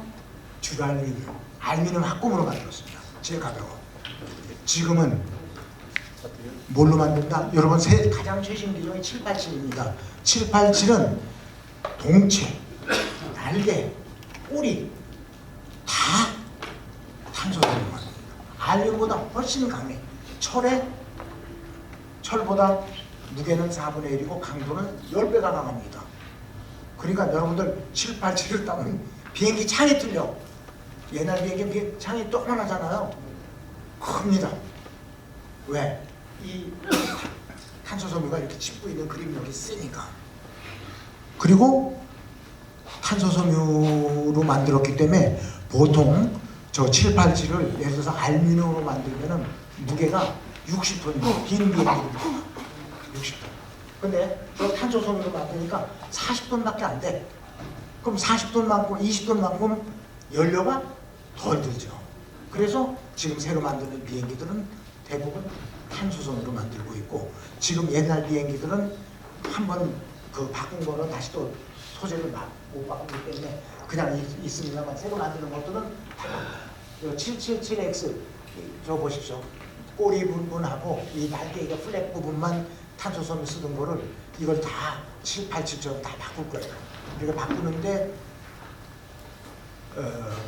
바꿔 나갈 겁니다. 여러분 이거 바꾸면 좋은 줄 아는데도 아무나 못 바꿔. 왜? 비행기는 가다 떨어지면 끝이잖아.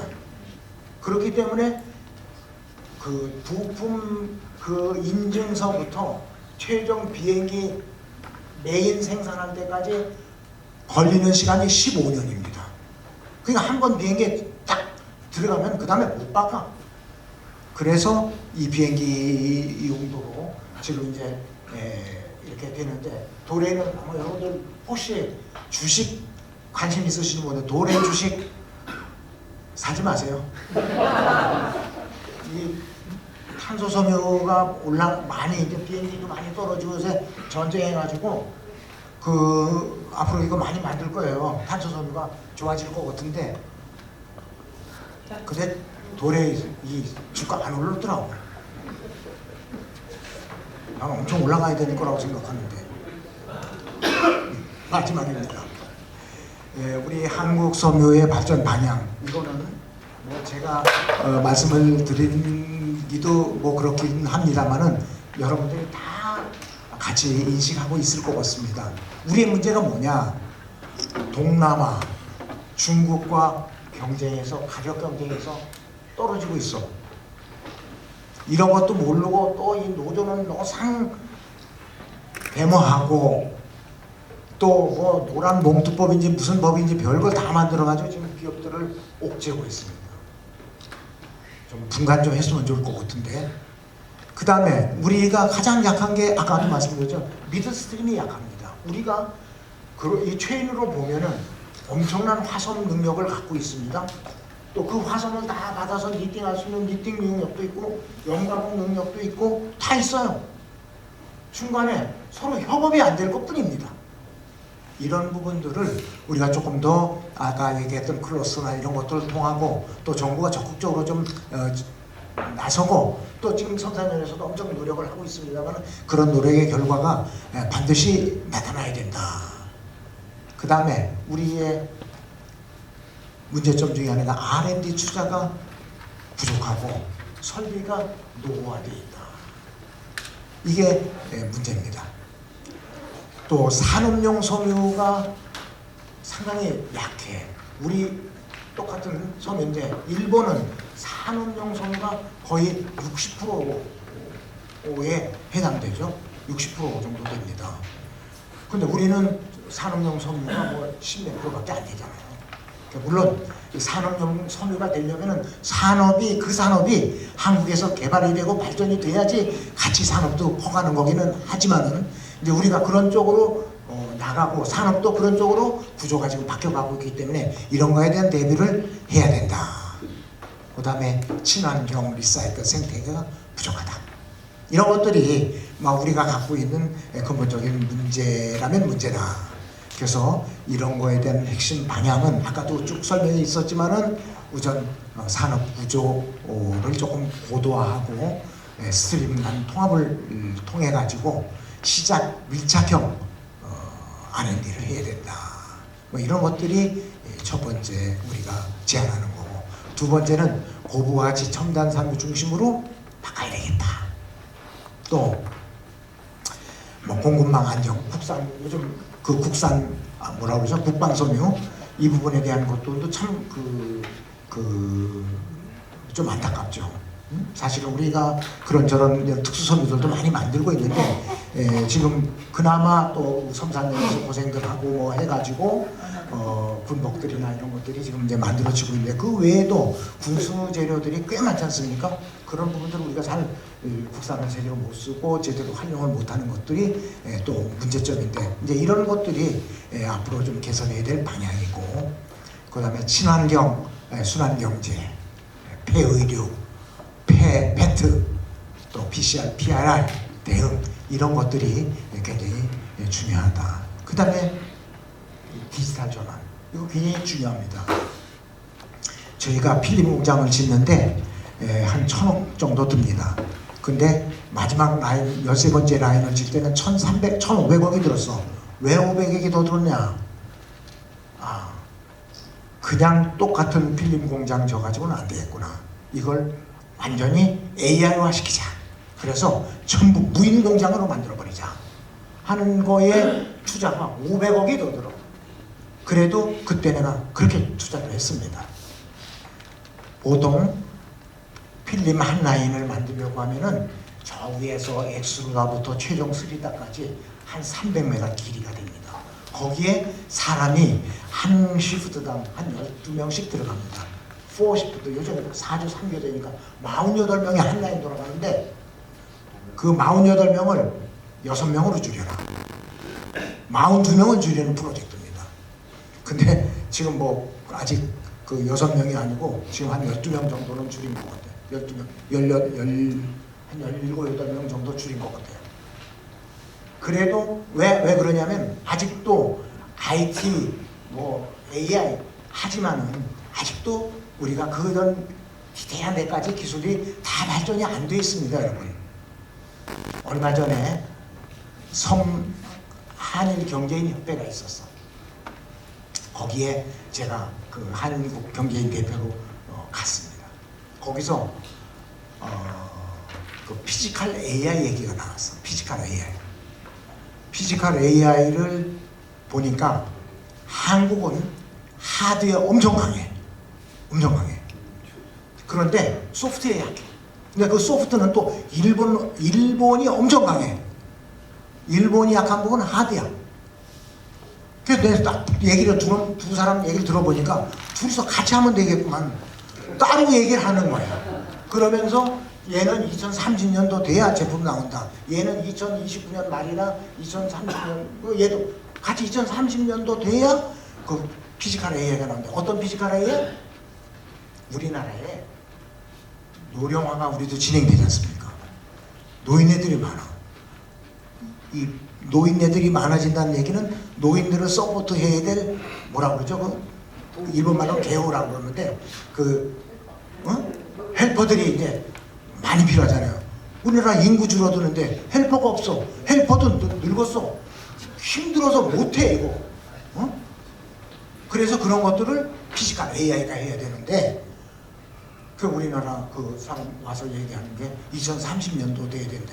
내가 얘기 들어보니까 2030년도에 너희들 각자 물건 만들어 봐야 헛방이야. 그때 벌써 중국은 벌써 나와. 그런데 무슨 2030년 운하가 앉았니? 빨리 어느 쪽에 붙어서 앞으로 어떻게 같이 콜라보레이션 할 건지, 이걸 어떻게 2028년까지 만들어낼 건지 그거 해라. 그렇지 않으면 너희들 못돼. 내가 그렇게 얘기하고 왔더니 얼마 전에 텔레비에서 그 로봇가 마라톤 하는 거 여러분들 보셨죠? 중국 애들이 만든 로봇. 1년 전에만 해도요, 로봇가 준비 땅 하면은 그 자리에서 꼬꾸라지는 놈, 거꾸로 옆으로 가는 놈, 뒤로 가는 놈, 몇 발짝 가다 넘어지는 놈, 이번에는 넘어진 놈이 한 놈도 없어. 끝까지 다 완주하더라고. 그러면서 사람의 기록을 훨씬 단축을 시키더라. 어쨌든 그만큼 중국이 우리를 뒤따라오고 있다. 여러분 중국 제조 25라는 얘기 들어보셨죠? 중국 아이들은 벌써 10년 전에 2025년도가 되면은 우리 중국이 어떤 수준까지 가야 되느냐, 미국과의 격차를 어떻게 줄일 거냐, 어떤 기술들을 더 확보를 할 거냐 하는 것들을 다 세팅을 합니다. 그리고 그 기술을 갖고 있는 놈이 어디에 있는지 다 조사를 해가지고 이놈은 미국에 있네? 너 미국에 무슨 대학에 있어? 너 거기서 얼마 받고 있니? 얼마 받고 있어?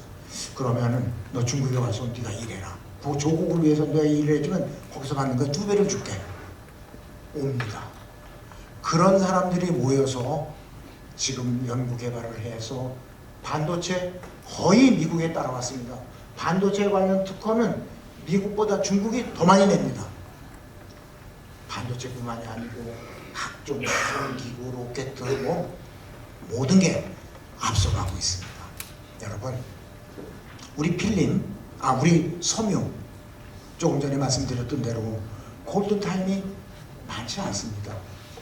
지금이라도 우리가 서로 힘을 합치고 섬산연을 중심으로 단단히 뭉치고 또 그렇게 해야 또 정부하고도 이 대응이 되는 겁니다. 개별이 가서 얘기해봐야 말귀도 안 달아들어.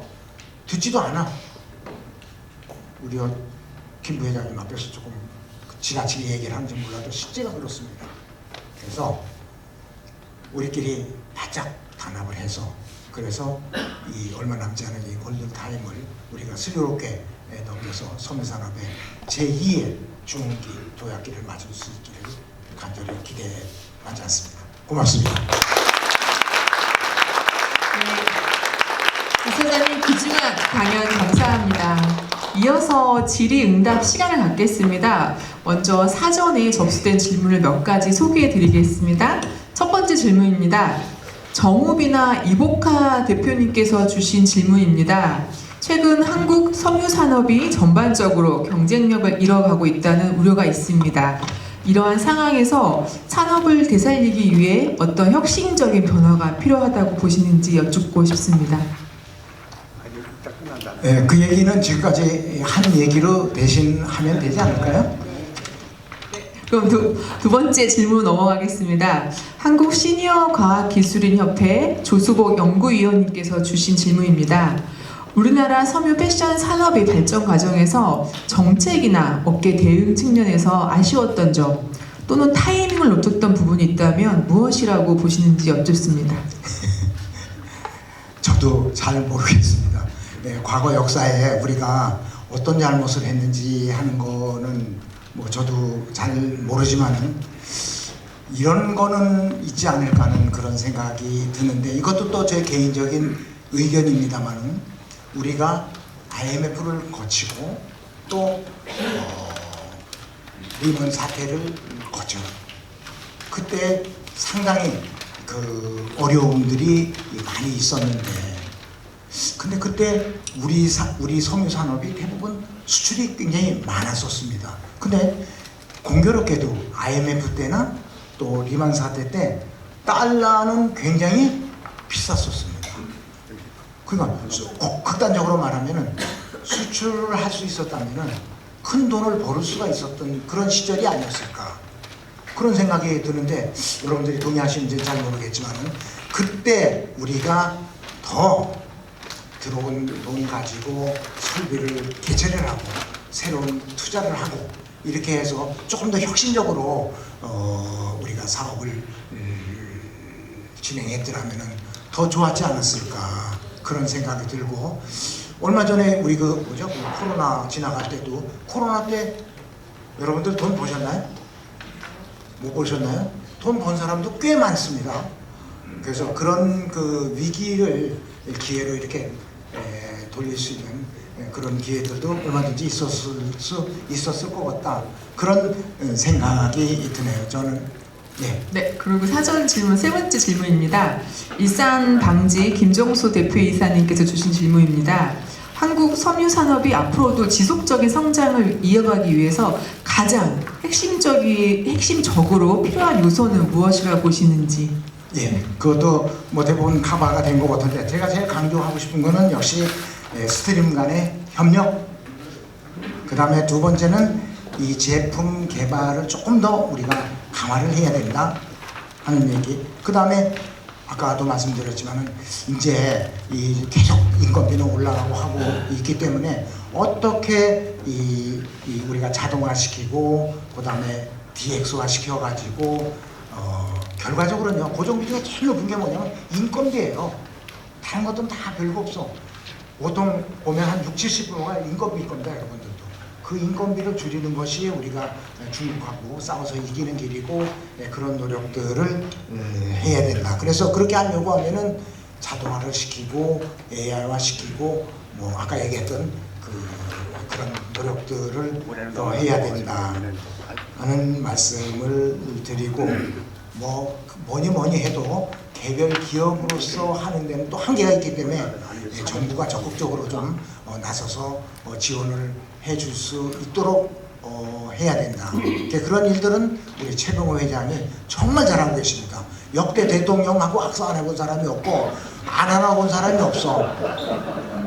내가 볼 때는 우리 최 회장이 조금 잘 하시면은 우리 섬유업계에 큰 빛이 될 수 있겠다 이런 네. 생각이 듭니다. 네, 이사장님 이어서 현장에서 질문 있으신 분 네, 마이크 드리겠습니다. 일신망 출신의 저희 ADC 아시아아프리카 선 컨설팅을 맡고 있는 김혜권입니다. 아까 말씀하신 중에 탄소 섬유에 대한 얘기가 있었는데요. 제가 몇 년 전에 미국의 보잉사를 방문한 적이 있었습니다. 그래서 보잉사의 구인회 담당 이사가 이 얘기를 한 2만여 종의 품질을 사는 것 중에 제1번이 일본에서 도레이 탄소섬유 제품을 산다 그런 얘기예요. 그래서 보잉사는 도레이의 탄소섬유 제품, 동체를 비롯한 탄소섬유 제품이 없으면은 보잉사가 움직일 수 유지할 수 없다 그런 정도로 얘기하더라고요. 그런데 그걸 좀 더 크게 생각하면은 보잉사도 미국에서 굉장히 중요하게 생각하는 업체 아닙니까? 그러면은 미국도 일본의 도레이를 상당히 중요하게 생각할 거다 그런 얘기입니다.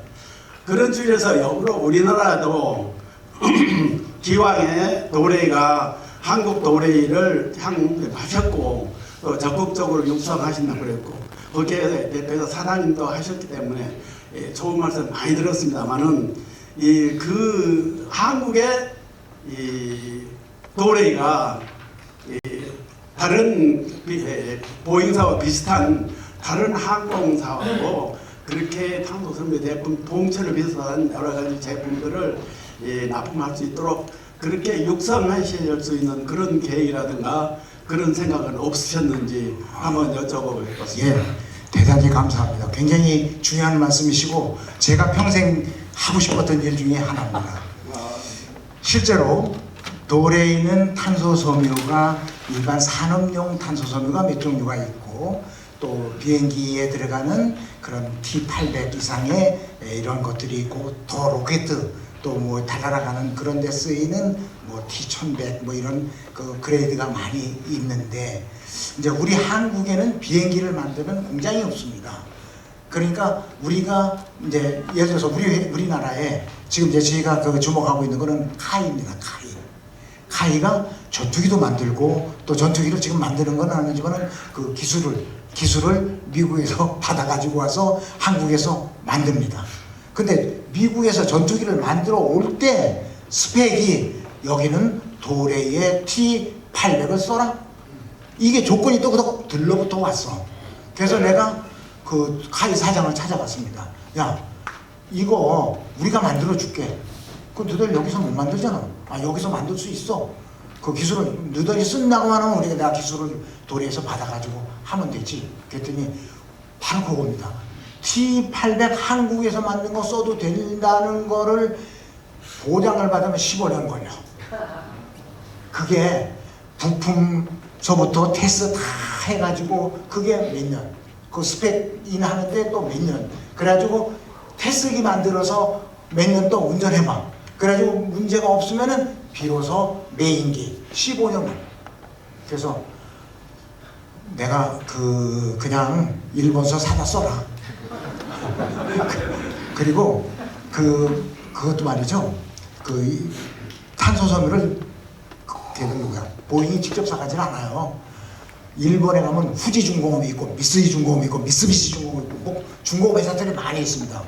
거기서 후지중공업은 앞에 그 비행기 그 대가리 만들고 또 어떤 놈은 날개 만들고 어느 중공업은 동체 만들고 어떤 다 분업화돼 있어. 한 놈이 다 만들지 못하게 만들어놨어.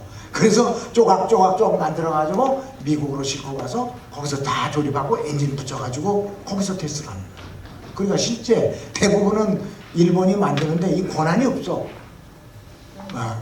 조금 얘기가 빗나갔지만 어쨌든 우리의 꿈은 방금 말씀하셨던 대로 여기서 비행기용 탄소섬유를 만드는 것이 우리의 꿈이고 그 기술이야 도레이가 한국에 수요가 있으니까 주자 하면 끝나는 겁니다. 바로 여기다가 우리 공장을 질 수도 있고 있는 공장에서 그것도 생산할 수 있게끔 설비를 개조하면 돼요. 그래서 앞으로 도레이 첨단 소재는 제가 거기 있었다고 해서 드리는 말씀이 아니고 앞으로 갖고 있는 소재 또 전 세계에서의 마켓 이런 능력들로 봤을 때 한참 더 커갈 수 있겠다 이런 생각이 듭니다. 네, 또 현장에서 질문 있으시면 저 여자분 먼저 하시고 그다음 바로 뒤에 하겠습니다. 네. 안녕하세요. 저는 시니어 브랜드를 하고 있는 몬테밀라노 대표 오서입니다. 이영관 회장님을 안 지가 한 10년이 지금 넘었죠. 그래서 오늘 귀한 말씀 감사하고요. 유니클로의 3대 히트 아이템이 도레이의 큰 매출을 차지하잖아요. 그러면 처음에 유니클로의 오더를 도레이가 어떻게 받았는지 저는 그게 궁금해요. 처음 오더 받았을 때 무슨 계기가 있었을 거라고 생각하는데 그것 좀 말씀 부탁드립니다. 그거도 제가 그 자료 어디엔가는 지금 메모를 해놓은 것 같은데 유니클로에서 이거 새로 그냥 남들이 만드는 유니클로도 원래 그냥 평범한 회사였었습니다. 그 회사가 이거 남들하고 맨날 똑같이 이렇게 하지 말고 뭔가 잘하는 사람들하고 한번 해서 제대로 해보려고 하면 어떻게 되겠니? 그때에 나타나는 분이 도레이 마에다 회장이라는 분입니다. 마에다 명예회장은 원래 섬유가 전공이고 도레이를 키운 중흥의 아버지입니다. 이분한테 연락을 하게 되죠. 마에다 회장께 우리가 이렇게 해서 이런 비즈니스들을 지금 확대를 해나가려고 하는데 우리하고 같이 한번 좀 해볼 의향이 없으십니까? 마에다 회장 그 자리에서 오케이 합시다. 그리고 팀들을 다다닥 꾸며가지고 유니클로를 찾아갑니다. 그래서 거기서부터 서로 기획을 같이 시작을 했고 그렇게 했는데 그때 제일 처음에 따라갔던 그 쫄병이 지금 이제 부산 전문가 돼가지고 지난번에 오사장 거기 가셔서 만났던 이실상입니다. 그렇게 해서 시작이 됐고 한두 개가 이렇게 히트하면서 계속해서 신뢰가 쌓이고 이렇게 돼서 지금 이렇게 커지지 않았을까 이런 생각. 그리고 이제 시간 관계상 마지막 질문으로 하겠습니다. 잠깐만요. 네, 저기 죄송합니다. 회장님. 야나이가 사업을 실패해서 굉장히 힘들 때 도레이에서 자금을 대줬다는데 그게 사실인가요? 거기까지는 저는 그래서 남다른 파트너로 맺어왔다 하는 이야기입니다. 네, 감사합니다. 이영관 마지막 회장님 내가 좀 말씀 잘 들었고요. 저는 국군사랑 대염료차장 안정근이라고 합니다. 저는 1991년 원싱에어를 수입할 때 오사카에 있는 데상트 본사를 가서 한 4년간 데상트와 비즈니스한 전례가 있습니다. 근데 제가 지금 많은 것은 아까 말씀하신 대로 오늘 강연에 들어가 있고요. 제일 궁금한 것은 결국 사람이 하는 건데 일본 도레이가 이렇게 성장할 수 있었던 여러 가지 지금 뭐 그 콜라보도 있고 한데 인재 양성 과정을 알고 싶습니다. 예를 들면은 지금 우리나라는 섬유공학과가 거의 고사 상태에 있고 화학공학과도 사실 섬유계통으로 진출하는 인원보다는 대부분 공학적인 걸로 전환되는 게 많거든요. 저는 83년도에 첫 직장 생활을 했는데 주식회사 화승을 갔을 때 그때 이제 머천다이저들이 섬유공학과, 화학공학과가 많았어요. 그 일반 이제 의상학과 좀 있었고. 근데 제일 문제는 우리 그 이용관 지금 회장님께서 한국도래과학재단 진흥이사장을 이제 마치시고 한국섬유과학진흥재단을 산업통상부와 섬산연 합동으로 만들어서 거기에 석좌교수 역할을 해줬으면 좋겠다. 첫 번째. 그리고 일본의 현재 인재 양성 과정을 꼭 알고 싶고요. 우리나라 지금 섬유공학 결국 사람이 하는 겁니다. 섬유공학, 화학공학과 쪽에 탄소 섬유든 뭐든 첨단 섬유에 만약에 수준이 일본에 많이 뒤쳐 있다면은 어떻게 우리가 그런 쪽에 인재방을 발굴해서 양성을 했으면 좋겠다. 그리고 제가 필요하다면은 몇몇 섬유공학과 쪽에 개공 교수 내지는 석좌 교수님으로 중간에 달이 나서 좀 활동을 하셔야 되겠다. 이거는 이용관 회장님의 개인 문제가 아니고 우리나라 섬유 산업이 앞으로 나아갈 길이라고 생각합니다. 그 일본의 양성 과정, 대한민국의 그 인재 양성을 어떻게 하면 좋겠다. 딱 두 가지만 얘기 부탁드리겠습니다. 감사합니다. 고맙습니다.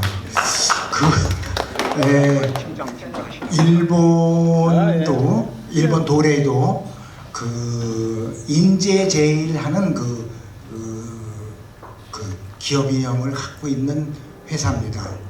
그러니까 일본에 그 도레이에 한번 입사를 하면은 무슨 특별한 일이 없는 한 대부분 다 정년퇴임까지 하는, 그렇게 해서 사람들을 굉장히 귀하게 여기는 그런 회사고, 또 그런 사풍이 쭉 연결이 돼 왔기 때문에 많은 사람들이 그 도래를 위해서 열심히 일을 합니다. 어떤 분은 섬유에 보면은 화섬에 만들 때 유제를 뿌려줍니다. 그 정전기 나오지 말라고. 그 유제만 30년을 연구해요. 그래서 전 세계에서 유제의 최고 권위야. 그러니까 어디에서 무슨 세미나면 그 사람이 갑니다.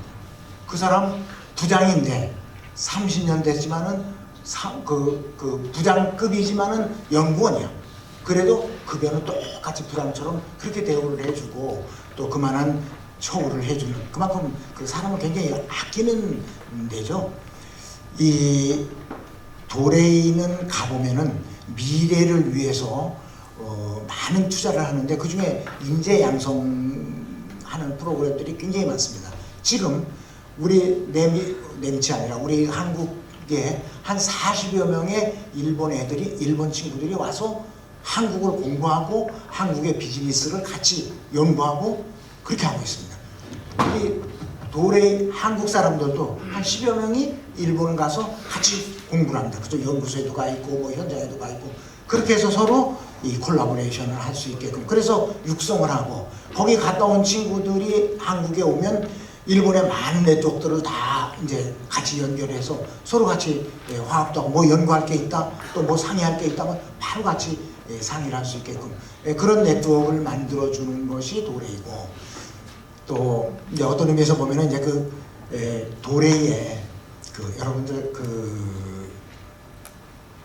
시가 하는 데가 그 교토에서 조금 떨어져 있는 곳인데, 거기 가 보면은 도레이의 앞으로 30년 뒤에 50년 뒤에 뭐 먹고 살 건가 이것만 연구하는 사람들이 200명이 있습니다.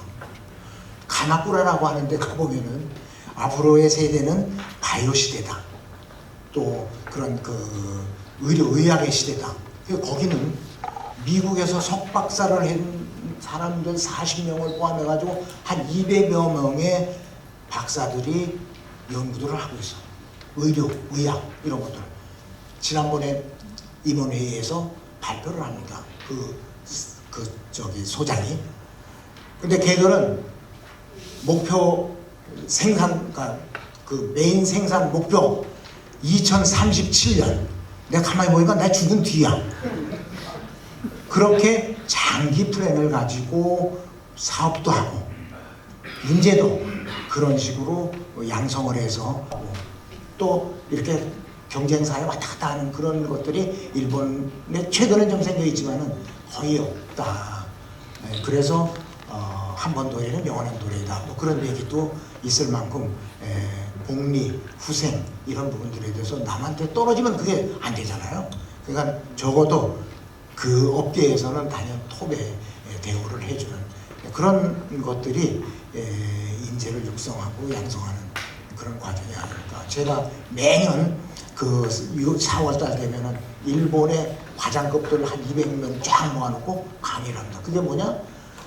글로벌 오퍼레이션이라는 건 어떻게 해야 되느냐 하는 것들을 그게 다 테마로 제가 강의를 하는데 그런 식으로 주기적으로 그 보수 교육도 시키고 또 신입사원대로 교육을 시키고 부장이 되면 부장이 됐다는 것도 교육시키고 이런 그 계층별 교육들 시스템이 잘 돼 있고 뭐 그런 것들은 우리들이 한번 그렇게 하는 데도 있지만은 우리가 그렇게 따라가 볼 만한 그런 그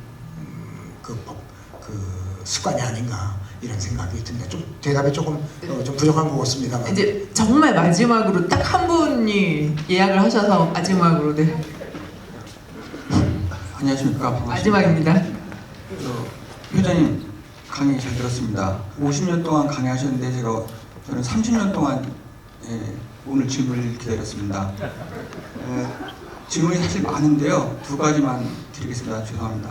첫 번째는 제가 면방직협회에 있다 보니까 아이러니컬하게 화성은 천연섬유를 닮으려고 해왔고 천연섬유는 화성을 닮으려고 해왔다고 저는 들었거든요. 근데 회장님이 보실 때 지금 화성의 개발 정도가 이제 더 이상 천연섬유를 부러워하지 않을 정도로 발전을 한 건지 앞으로 천연섬유의 미래는 어떻게 보시는지 그걸 듣고 싶고요. 두 번째 R&D 건인데 시장 밀착형 R&D라는 말씀도 아까 하셨는데 그 도레이에서는 20%를 마음대로 연구할 수 있게 해줬다고 그러지 않습니까? 그럼 시장이 원하는 거를 개발하는 것과 내가 하고 싶은 거를 개발하는 것이 어떤 비중으로 해서 해야지 회사의 발전에 도움이 될지 알고 싶습니다. 이상입니다. 우선 두 번째 질문부터 먼저 답변을 드리면은 사람은 자기가 하고 싶은 거 할 때 가장 효율도 높고 또 결과도 좋습니다. 그러니까 회사가 뭐 이런 거 해 또는 시장이 이렇게 가니까 이렇게 가 하는 그런 것은 회사가 알아서 시킬 거고 본인은 내가 재밌는 거, 내가 흥미로운 거 이런 것들을 하면서 그 과정에서 탄소섬유가 나오고 그 과정에서 그런 그 적정 필름들이 나오고 이런 것들이죠. 그래서 자기가 하는 것들을 하게끔 하는 것이 나는 것은 괜찮다. 그런데 이제 우리 그러면 너 한국 도레이도 그렇게 하니? 우리 안 해. 아직 우리는 그렇게까지는 못하고 있고 그렇게 또 그렇게 할 만한 인력의 풀이 여유가 없습니다. 우리도 연구 인력은 한 100여 명이 있는데 그놈들이 다 뭐 테마들을 갖고 있어가지고 쉽게 잘 못하고 있다는 말씀이고 첫 번째 질문을 제가 까먹었습니다. 네, 천연섬유가 앞으로 그 목표는 제가 입사했을 때나 지금이나 똑같습니다. 우리의 목표 폴리에스테르는 어떻게 카튼하고 똑같은 성능을 갖게 만들 거냐 끊임없이 연구를 하고 있고 또 어떤 부분에서는 성과도 있어가지고 카튼보다 더 좋은 그런 그 성능을 나타내는 부분도 있죠. 그러나 이 카튼의 그 갖고 있는 그런 특성들이 100% 다 발현은 되지 않고 있고 그 목표는 계속한다 이렇게 저는 생각하고 있습니다. 아크릴 우라고 어떻게 똑같이 갈 거냐 그거 나일론 마찬가지죠. 어떻게 실크에 가장 가까운 나일론을 만들 거냐. 요즘 뭐 나일론 만들질 않아가지고 그렇긴 한데 어쨌든 그런 그 목표는 53년 전 내가 입사했을 때나 지금이나 변화가 없고 도레이도 그거를 위해서 끊임없이 연구를 연구소에서는 하고 있습니다. 네, 감사합니다. 오늘 귀중한 강연을 해주신 이영하 이사장님께 다시 한번 큰 박수 부탁드립니다. 너무 고맙습니다. 그리고 마지막으로 오늘의 뜻깊은 시간을 기념하기 위해서 단체 기념 촬영을 진행하겠습니다. 네, 최병호 회장님. 네. 1분만. 회장님 이야기해 주시겠죠? 네. 오늘 제가 이영관 회장님 모시고 강연을 들어보니 이 책임감이 굉장히 느끼고 많이 부족하다는 걸 느꼈습니다. 뭐 틀림없는 이야기고요. 우리 섬유 발전을 어떻게 해나갈 건가에 대해서 고민하고 고민합니다만 뭐 제 생업도 있고 하니까 또 우리 부회장도 공석이고 그랬었는데 지금 방금 내가 차관한테 문자를 보냈어요. 이제 자기 회의 끝나면 나한테 전화 주시겠다는데 지금 좋은 말씀 주신 겁니다. 지금 오늘 우리 미래발전 인사이트에 대해서 말씀 주신데 네, 처음은 조금 하면 우리 이영관 회장님의 살아온 매력 이런 것도 오늘 좀 기대했는데 시간적으로는 어쩔 수 없고 오늘 주제가 이러니까 언제 기회 되면 한번 더 모시고 인간 이영관은 어떤 매력이 있는가 또 이런 거죠. 50년 동안 옛날에 직원들 몇천 명 이름 다 외우고 또 인생 마지막에 어떤 삶을 살아서 이렇게 행복한가 50년 CEO 회장으로 역임하고 계십니까? 그 기회 출연해 주시죠. 예, 그럼. 저번에 조금 저희들이 운이 조금 없었어요. 정부가 바뀌면서 이제 1년 됐는데요. 1년 안 됐죠 아직. 그러니까 이 급변하죠. 세상이 전쟁이 나고 이렇게 하고요. 또 대구에 오늘 국민의힘의 그 시장 후보 된 분이 성룡은 좀 그렇다. AI하고 로봇으로 가겠다. 뭐 이런 거죠. 정부 입장에서 충분히 이해됩니다. 여러분 우리나라가 얼마나 희망이 있습니까? 반도체니 여러 가지 있죠. 조선들고요. 굉장히 희망이 있습니다. 제가 내수하는 사람인데 내수도 굉장히 희망을 가지고 있습니다. 좀 분위기가 좀 나아지고 있어요. 뭐 이런 거죠. 산업은 어떻게 해야 되느냐. 이제 회장님 말씀 중에 우리가 인류가 있는 한 섬유는 있을 수밖에 없다.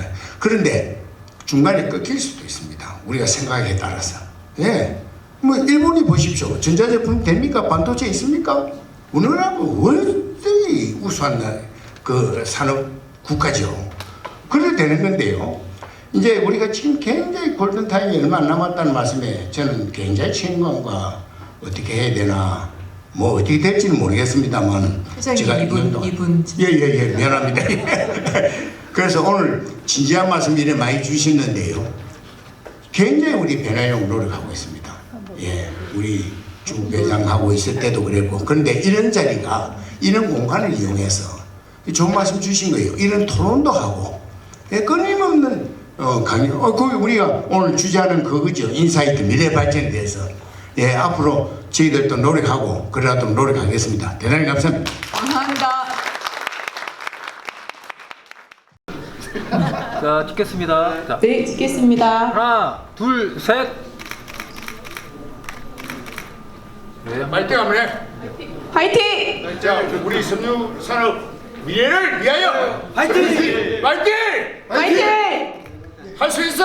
화이팅! 자신감이 뒤에 있어. 한 번 더. 자, 섬유 산업 발전을 위하여! 네, 감사합니다. 이상으로 2026년도 상반기 섬유 패션 정책 포럼을 모두 마치겠습니다. 감사합니다. 이 가스테마자 전시회가 바로 옆에서 진행이 되고 있습니다. 가시기 전에